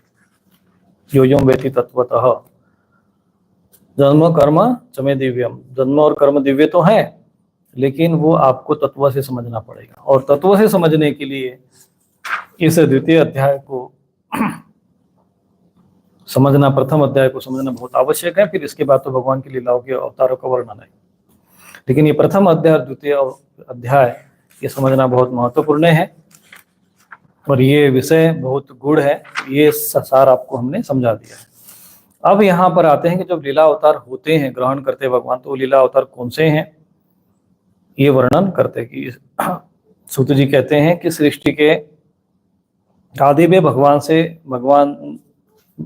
ने लोगों के निर्माण की इच्छा होते ही महत्व तत्व आदि पुरुष का ग्रहण किया। उसमें 10 इंद्रिया, मन, भूत, पंचमादि 16 कलाएं थी। उन्होंने कारण जल में शयन करते हुए जब योग निद्रा का विस्तार किया, तब नाभिक उसका सरोवर से एक कमल प्रकट हुआ और उस कमल से प्रजापति के अधिष्ठित ब्रह्मा जी उत्पन्न हो गए। भगवान के उस विराट रूप के अंग प्रत्यंग में ही समस्त लोगों की कल्पना की गई है। वह भगवान का विशुद्ध सत्व में श्रेष्ठ रूप है। अब ये आपको शॉर्टकट में, संक्षिप्त में समझाने का प्रयत्न किया गया, क्योंकि आपने विराट पुरुष का वर्णन सुना होगा पुरुष सूक्तम के अंदर। सहस्त्र शीर्षा पुरुष, सहस्त्राक्ष, सहस्त्रपाद, जो हम पुरुष सूक्त पढ़ते हैं उसका वर्णन यहाँ पे है। कि सृष्टि के आरंभ में यहाँ पर कहते हैं कि भगवान ने लोक निर्माण की इच्छा, एको हम बहुश्यम, कि मैं एक भगवान के मन में हुआ कि मैं सृष्टि की रचना करूं। तो उसमें एक पुरुष का रूप उन्होंने ग्रहण किया, वही पुरुष विराट पुरुष हुए। उन्हीं का वर्णन पुरुष सूक्त में आता है वेदों में। तो जो बात वेदों में है वही बात भागवत में भी है।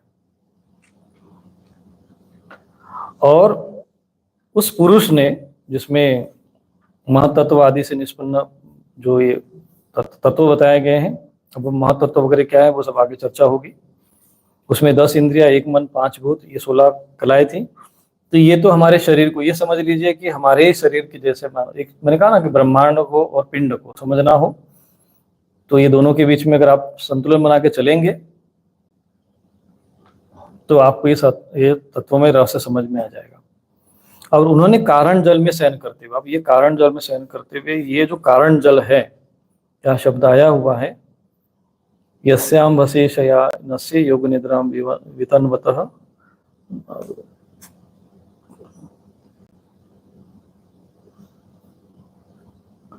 यस्य अम्भसी शब्द जो आया है यहाँ पर, कारण जल, जल में इन्होंने शयन करते हुए।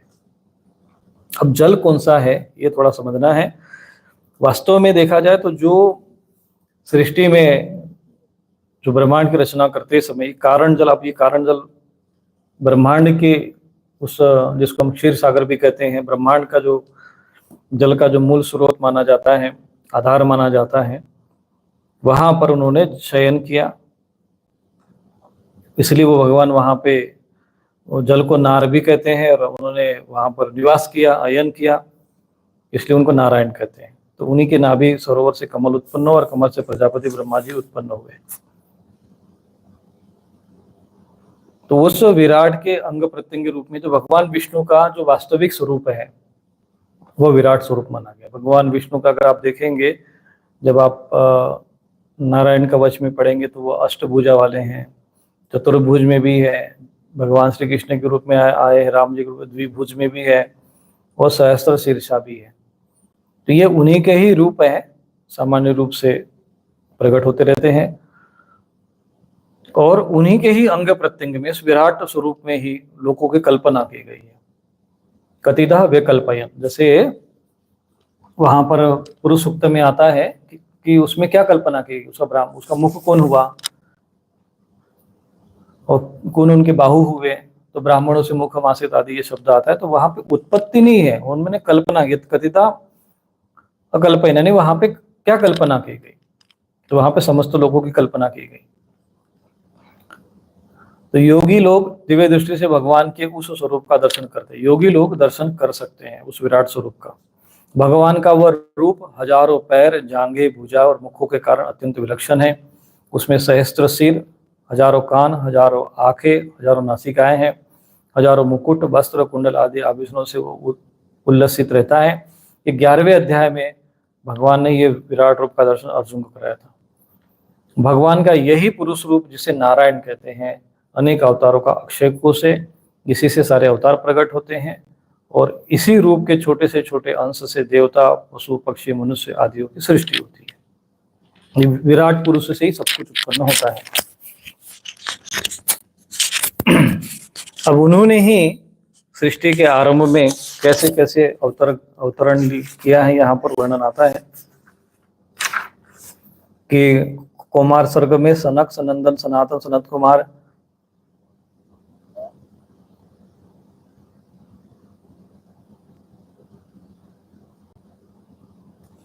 ब्रह्मचर्य का पालन करने, ब्रह्मचारी के रूप में अवतारण ग्रहण करके खंड ब्रह्मचर्य का पालन किया। दूसरी बार संसार के कल्याण के लिए समस्त यज्ञों के स्वामी उन भगवान ने रसातल में गई हुई पृथ्वी को निकालने के लिए शुक्र रूप धारण किया। ऋषियों की सृष्टि में देवर्षि नारद जी के रूप में तीसरा अवतारण ग्रहण किया। नारद जी को भी इसमें, केवल भगवान राम और भगवान कृष्ण ने, नारद जी को भी इसमें अवतार माना गया है। फिर नारद जी के भी अवतार होते रहते हैं। ऐसे ही सनक, सनंदन, सनातन, ये भी अवतार लेते रहते हैं। तो ये भगवान के अंश अवतार हुए। जब ये अवतार लेते हैं तो उनको अंशांश अवतार कहते हैं, या कोई विशेष कला के साथ आते हैं तो उनको कलांश अवतार कहते हैं। धर्मपत्नी मूर्ति के गर्भ से नर नारायण के रूप में चौथा अवतार ग्रहण किया। ऐसे यहाँ पर अवतारों का वर्णन है। कपिल मुनि के रूप में 5वें अवतार में सांख्य योग का उन्होंने ज्ञान प्रदान किया है। दत्तात्रेय जी के रूप में उन्होंने अवतार ग्रहण किया। रुचि प्रजापति के यज्ञ के रूप में उन्होंने अवतार किया। तो इसमें कहा था ना, यज्ञ के रूप में उन्होंने अवतार यज्ञ भी जो है भगवान विष्णु का ही स्वरूप माना गया है। यज्ञ के रूप में उन्होंने रुचि प्रजापति की आकुति नामक पत्नी से यज्ञ के रूप में अवतार लिया। फिर यहाँ आता है कि ऋषभ देव जी के रूप में 8वां अवतार है और पृथु के रूप में उन्होंने 11 अवतार लिया है।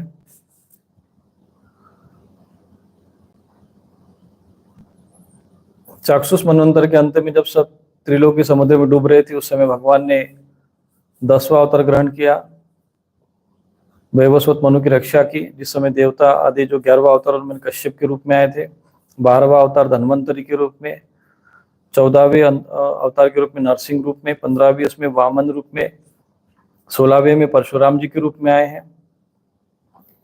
पराशर जी के रूप में, जो उनके पराशर जी के पुत्र के रूप में वो अवतरण हुए, ये 17वां अवतार। 18वें अवतार में उन्होंने राम अवतार लिया। 19वें और 20वें अवतार में उन्होंने बलराम जी और कृष्ण के स्वरूप में प्रकट होकर पृथ्वी का, ये तो 20 अवतारों का वर्णन है। फिर उसके उपरांत अजन के पुत्र के रूप में बुद्ध अवतार होता है। अब यहाँ पर 24वां श्लोक है, बुद्धो नामना जनसूत कीटकेषु भविष्यति अथासो युग संध्यायाम दस्यु प्रायेषु राजसा।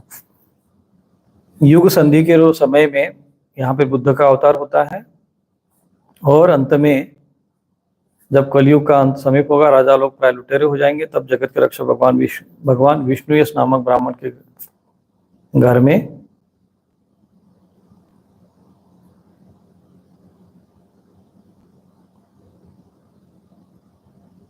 अब यहाँ ब्राह्मण के घर में जन्म लेंगे, ऐसा इसमें कोई भागवत में वर्णन नहीं आता है, लेकिन यहाँ पर उन्होंने लिख दिया कि ब्राह्मण के घर में। तो ये तो हिंदी अनुवाद करते समय कुछ ज्यादा ही लिख देते हैं।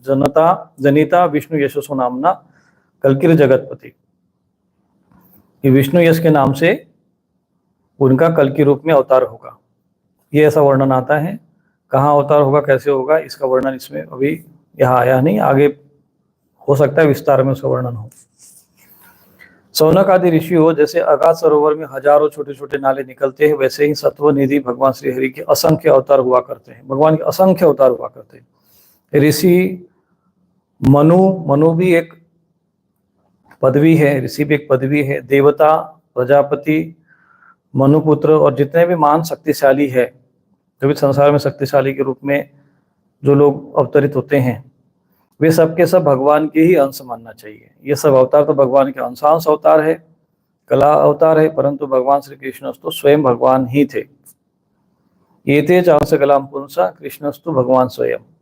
ये जितने भी अवतार होते हैं, देवता के रूप में या मनुष्य के रूप में, ऋषि मुनियों के रूप में, जैसे कपिल मुनि आदि, या भगवान बुद्ध आदि के रूप में जो अवतरित हैं, या ऋषभ देव जी के रूप में हुए, ये ऋषि के रूप में हुए, देवता के रूप में भी उन्होंने अवतार धारण किया, वामन आदि देव के रूप में, प्रजापति के रूप में भी आदि यज्ञ प्रजापति के रूप में उन्होंने अवतरण किया है।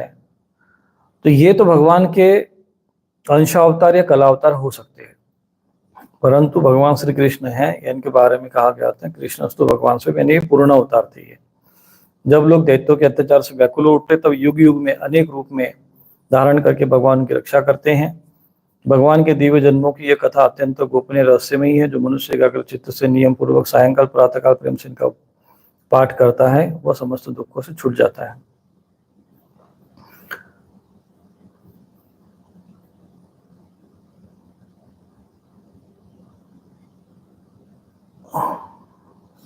यहाँ तक ये वर्णन आता है। अभी आप लोगों को कल फिर चर्चा करेंगे इस विषय में।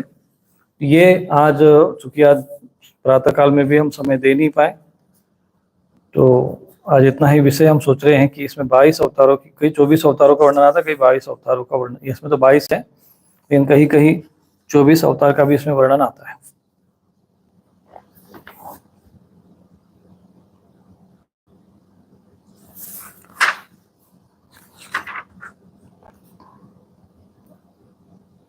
प्राकृत स्वरूप रहित जिनमें भगवान का ये जो स्थूल जगत आकार रूप है, ये उनकी माया के महातत्वादि गुणों से भगवान में ही कल्पित है। यानी जो संसार है ये भगवान में ही कल्पित है। ऐसे इसमें जैसे बादल वायु के आश्रय होते हैं, दूसरपना धूल में होता है, परंतु अल्पबुद्धि मनुष्य बादलों का आकाश में मानते हैं और दूसरपने का वायु में आरोप करते हैं। वैसे ही अविवेकी लोग पुरुष सबके साक्षी आत्मा में स्थूल दृश्य रूप जगत का आरोप करते हैं। इस स्थूल रूप से परे भगवान का एक सूक्ष्म अव्यक्त रूप है, जो न स्थूल की तरह आकार आदि गुणों वाला है, न देखने सुनने में भी आ सकता है, वो सूक्ष्म शरीर है। तो यहाँ पर भगवान का समझना चाहिए कि भगवान की भी सूक्ष्म शरीर, स्थूल शरीर और कारण शरीर होता है। यह तीन वर्णन आया हुआ है। तो ये जो संसार है, ये भगवान का स्थूल शरीर है। कहते हैं ये जो प्राकृत रूप में स्थूल जगत आकार रूप है, ये भगवान में कल्पित है। एक प्रकार से भगवान का स्थूल शरीर समझ लो।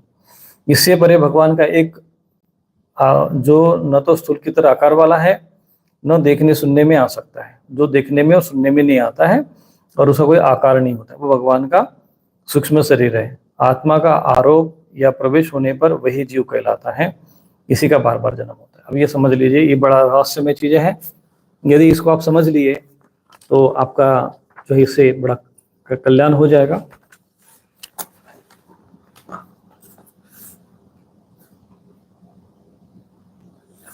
तो ये जो आत्मा है, अहम आत्मा गुणाकेश सर्वभूताशय स्थित, जो भगवान ने कहा है, ये भगवान का सूक्ष्म शरीर है।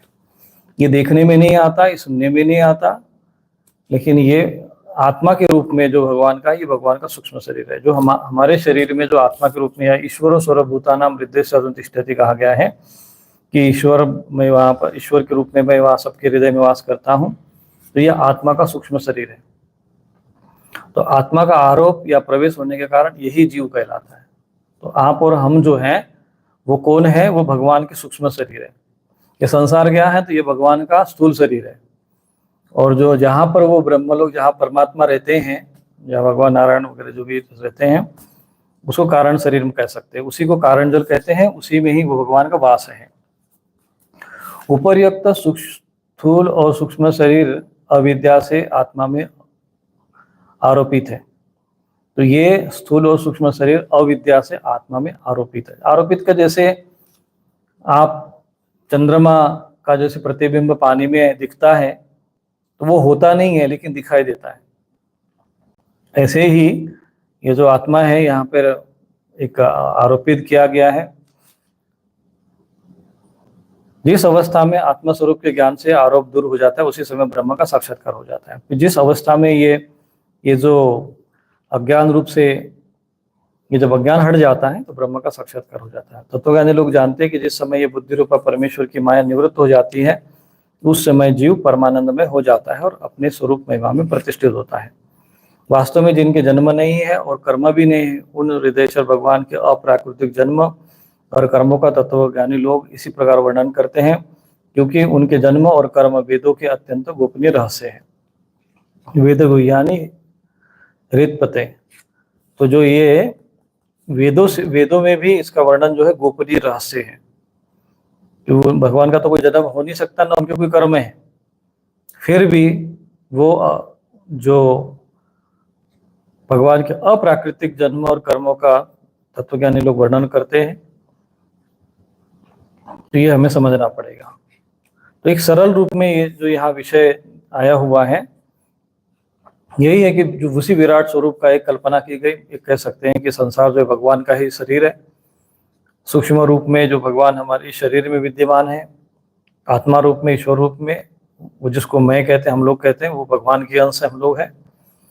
परंतु अज्ञानता के कारण हम लोग जीव कहलाते हैं। जब ज्ञान हो जाता है तो समझ में आता है कि हमारा स्वरूप परमात्मा से भिन्न नहीं है।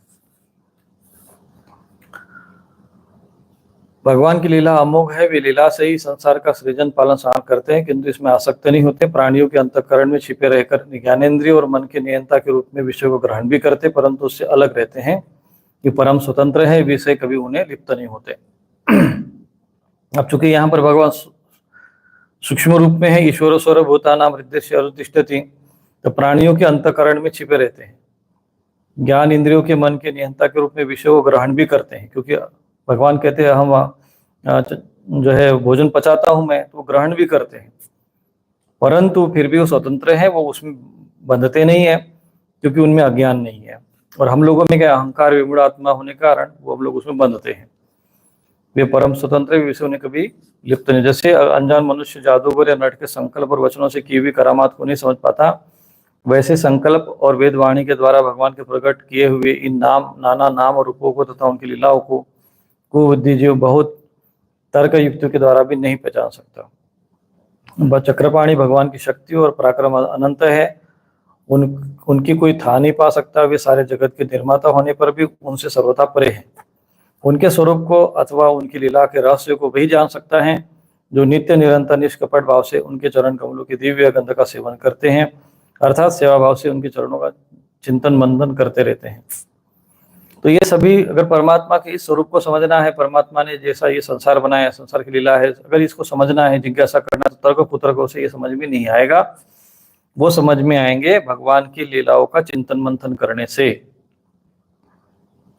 ये यहाँ पर समझाया गया है। सौनक आदि ऋषियों, आप लोग बड़े सौभाग्यशाली धन्य हैं जो इस जीवन में और विघ्न बाधाओं से भरे इस संसार में समस्त लोगों के स्वामी भगवान श्री कृष्ण से, अभी यहाँ भगवान श्री कृष्ण वासुदेव शब्द आया है, तो अभी भगवान श्री कृष्ण को ही हम लोग मानकर चलते हैं, क्योंकि वो सूक्ष्म रूप में उनका वो स्वरूप समझने के लिए थोड़ा सा आपको पहले श्री कृष्ण जी को ही समझना पड़ेगा। तो जब श्री कृष्ण भगवान की दिव्य लीलाओं को और कर्मों को समझेंगे तो आगे की यात्रा सहज हो जाएगी। श्री कृष्ण से सर्वात्मक आत्मभाव और वह अनिर्वचनीय अनन्य प्रेम करते हैं, जिससे हम इस संसार, इस जन्म मरण रूप भयंकर के चक्रों में नहीं पड़ना होता है। भगवान वेद व्यास जी ने इदम भागवतम नाम पुराणम ब्रह्म संहितम, अच्छा ब्रह्म संहितम का, इसमें इस वेद के समान भगवत चरित्र से पूर्ण भागवत नाम का पुराण बनाया है। ये पुराण है भागवत पुराण, और ये बनाया वेद व्यास जी ने। इदम भागवतम नाम पुराणम ब्रह्म संहितम, ब्रह्म संहितम का मतलब होता है यहाँ पे वेद व्यास जी से अर्थ लिया गया। उन्होंने इस श्लाघनीय कल्याणकारी और महान पुराणों को लोगों के परम कल्याण के लिए अपने आत्मज्ञ शिरोमणि पुत्र को ग्रहण कराया, यानी अर्थात सुखदेव जी को ग्रहण कराया। इसमें सारे वेद और इतिहासों का सार संग्रहित किया गया है। सुखदेव जी ने अपने पुत्र है ना सुखदेव जी को सुनाया, फिर सुखदेव जी ने राजा परीक्षित को सुनाया। उस समय वे परम ऋषियों से घिरे हुए आमरण अनशन का व्रत कर गंगा तट पर बैठे हुए थे।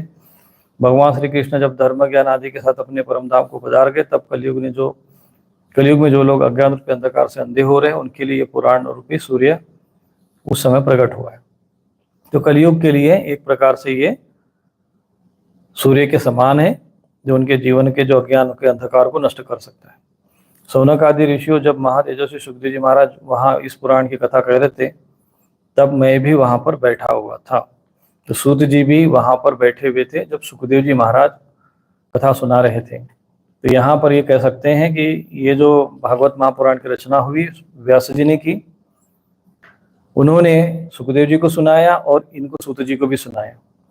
परंतु सूत जी ने दूसरी बार कथा सुनी है जब सुखदेव जी वहां राजा परीक्षित को सुना रहे थे, वहां मैं भी बैठा हुआ था। वही मैंने उनकी कृपा पूर्ण अनुमति से इसका अध्ययन किया। जैसा मेरा अध्ययन है, मेरी बुद्धि ने जितना जिस समय ग्रहण किया, उसी के अनुसार मैं आप लोगों को सुनाऊंगा। यहाँ पर तीसरा अध्याय पूर्ण होता है, अब चतुर्थ अध्याय आरंभ होता है। तो अभी हम कल से इस विषय पर गंभीरता से और चिंतन मंथन करेंगे।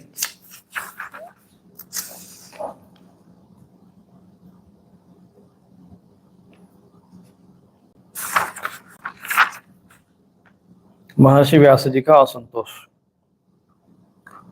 उस दीर्घकालीन सत्र में, यानी दीर्घकालीन सत्र था, वो 7 दिन की कथा नहीं थी, वो वहां उसे दीर्घकालीन सत्र माना गया है। अब वो 7 दिन में था कि क्या था उसमें कहा नहीं जा सकता। अच्छा, वो जब ये सौनक आदि ऋषियों ने कहा, उस दीर्घकालीन सत्र में सम्मिलित हुए मुनियों में विद्या वयोवृद्ध कुलपति ऋग्वेदी सौनक जी ने सूत जी की पूर्वोक्त बातें सुनकर उनकी प्रशंसा की और कहा कि आप वक्ताओं में श्रेष्ठ बड़े भाग्यशाली, और जो कथा भगवान सुखदेव जी ने कही थी वही भगवान की पुण्यमय कथा हमें सुनाई है। क्योंकि वो सुखदेव जी की कथा इन्होंने सुनी है, तो वो कह रहे हैं कि अब हमें सुनाइए। वो कथा किस युग में, किस स्थान पर और किस कारण से हुई, और इस परम संहिता का निर्माण श्री कृष्ण द्वैपायन ऋषि, जिनको महर्षि व्यास जी कहा गया है, उन्होंने किससे निर्माण प्रेरणा किया, और उनके पुत्र सुखदेव जी बड़े योगी, समदर्शी और भेदभाव रहित परमात्मा में स्थित रहते थे। वो एक जगह कैसे बैठकर उन्होंने कथा सुनाई, ये सारा प्रश्न उन्होंने किया है। तो सूत जी ने कहा है कि चतुर्युग के तीसरे युग द्वापर में महर्षि पराशर के द्वारा वसु कन्या सत्यवती के गर्भ से भगवान के कला अवतार योगीराज व्यास जी का, यानी श्री कृष्ण द्वैपायन ऋषि का जन्म हुआ। और एक दिन वे सूर्योदय के समय सरस्वती के पवित्र जल में स्नान आदि करके एकांत पवित्र स्थान पर बैठे हुए थे। बुद्ध भविष्य को जानते थे, उनकी दृष्टि अचूक थी। उन्होंने देखा कि जिसको लोग जान नहीं सकते। उन्होंने क्या देखा कि समय के फेर से प्रत्येक युग में धर्म संकरता और उसके प्रभाव से भौतिक वस्तुओं की शक्ति का ह्रास होता रहता है। संसार के लोग श्रद्धाहीन, शक्ति रहित हो जाते, उनकी बुद्धि कर्तव्य ठीक से निर्णय नहीं कर पाती, आयु भी कम हो जाती। लोगों की इस भाग्यहीनता को देखकर महर्षि व्यास जी ने अपनी दिव्य दृष्टि से समस्त वर्ण और आश्रमों का हित कैसे हो, इस पर विचार किया। उन्होंने सोचा कि वेदोक्त चातुर्होत्र कर्म लोगों का हृदय शुद्ध करने वाला, इस दृष्टि से यज्ञ का विस्तार करने के लिए उन्होंने एक ही वेद के 4 विभाग कर दिए। उन्होंने देखा कि महर्षि व्यास जी का यहाँ वर्णन आ रहा है कि उन्होंने देखा कि यज्ञ के माध्यम से लोगों का कल्याण हो सकता है। तो उन्होंने, लोग ग्रहण नहीं कर पाएंगे एक वेद को समझ, उसमें 4 भागों में विभाजित किया। व्यास जी के द्वारा ऋग, यजु, साम और अथर्व, इन 4 वेदों का उद्धार हुआ। पुराण इतिहास को उन्होंने 5वां वेद कहा गया।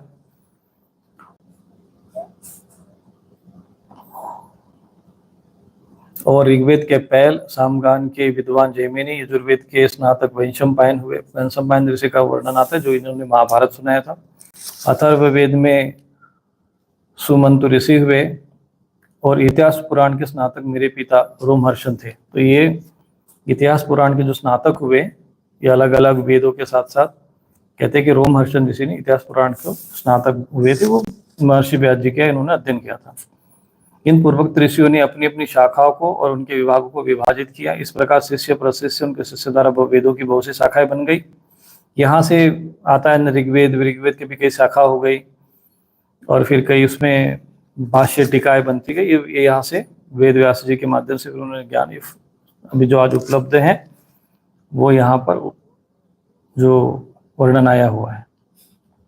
कम समझने वाले मनुष्य पर कृपा करके भगवान वेद व्यास जी ने ऐसा विभाग कर दिया कि जिन लोगों को स्मरण शक्ति नहीं है या कम है वे भी वेदों को समझ सके। जिनकी बुद्धि स्मरण शक्ति कमजोर है, इसलिए कलयुग में वो जानते थे कि बुद्धि थोड़ा सा उतना ग्रहण मेधा शक्ति कम हो जाएगी, इसलिए वेदों का विभाजन किया। स्त्री, शूद्र और पति द्विजाति तीनों ही वेद श्रवण के अधिकारी नहीं, इसलिए वे कल्याणकारी शास्त्रोक्त कर्मों के आचरण को भूल बैठते हैं। अब इसके द्वारा इनका भी कल्याण हो जाए, ये सोचकर महामुनि व्यास जी ने बड़ी कृपा करके महाभारत इतिहास की रचना की। इनके लिए महाभारत की रचना की गई। शौनक आदि ऋषियों, यद्यपि व्यास जी इस प्रकार पूरी शक्ति से समस्त प्राणियों के कल्याण में लगे हुए थे, तथापि उनके हृदय को संतोष नहीं हुआ। उनका मन खिन्न हो गया और सरस्वती नदी के पवित्र तट पर चिंतन करते हुए वो विचार करने लगे कि मैंने निष्कपट भाव से ब्रह्मचार्य आदि व्रतों का पालन करते वेद, गुरुजन, अग्नियों का सम्मान किया, उनकी आज्ञा का पालन किया। महाभारत की रचना के बहाने मैंने वेदों के अर्थ को खोल दिया। अर्थात महाभारत में जो ज्ञान है वो वेदों के ही रहस्य महाभारत में है, जिससे स्त्री, शूद्र आदि भी अपने अपने जो उसको वेदों को नहीं अध्ययन कर सकते, वो महाभारत के माध्यम से कर्म का ज्ञान प्राप्त कर ले। यद्यपि मैं ब्रह्मतेज से संपन्न और समर्थ हूँ, तथापि मेरा हृदय अभी तक अपूर्ण काम सा जान पड़ता है। अवश्य ही मैंने भगवान को प्राप्त कराने वाले धर्मों का प्राय निरूपण नहीं किया है। वे ही धर्म परमहंसों को प्रिय है, वे भगवान को प्रिय है। ऐसा वो श्री कृष्ण द्वैपायन व्यास जी इस प्रकार अपने आप को अपूर्ण सा मानकर जब खिन्न हो रहे थे, उस समय वहां पर उनके आश्रम पर देवर्षि नारद जी आ गए। देवर्षि नारद जी का उन्होंने स्वागत किया। फिर नारद जी यहाँ पर अपने पूर्व जन्म की कथा सुनाते हैं। तो आज इतना ही हम सोच रहे हैं कि यही इतने तक की चर्चा करते हैं। कल फिर हम इस पे विस्तार से समझाने का प्रयत्न करेंगे।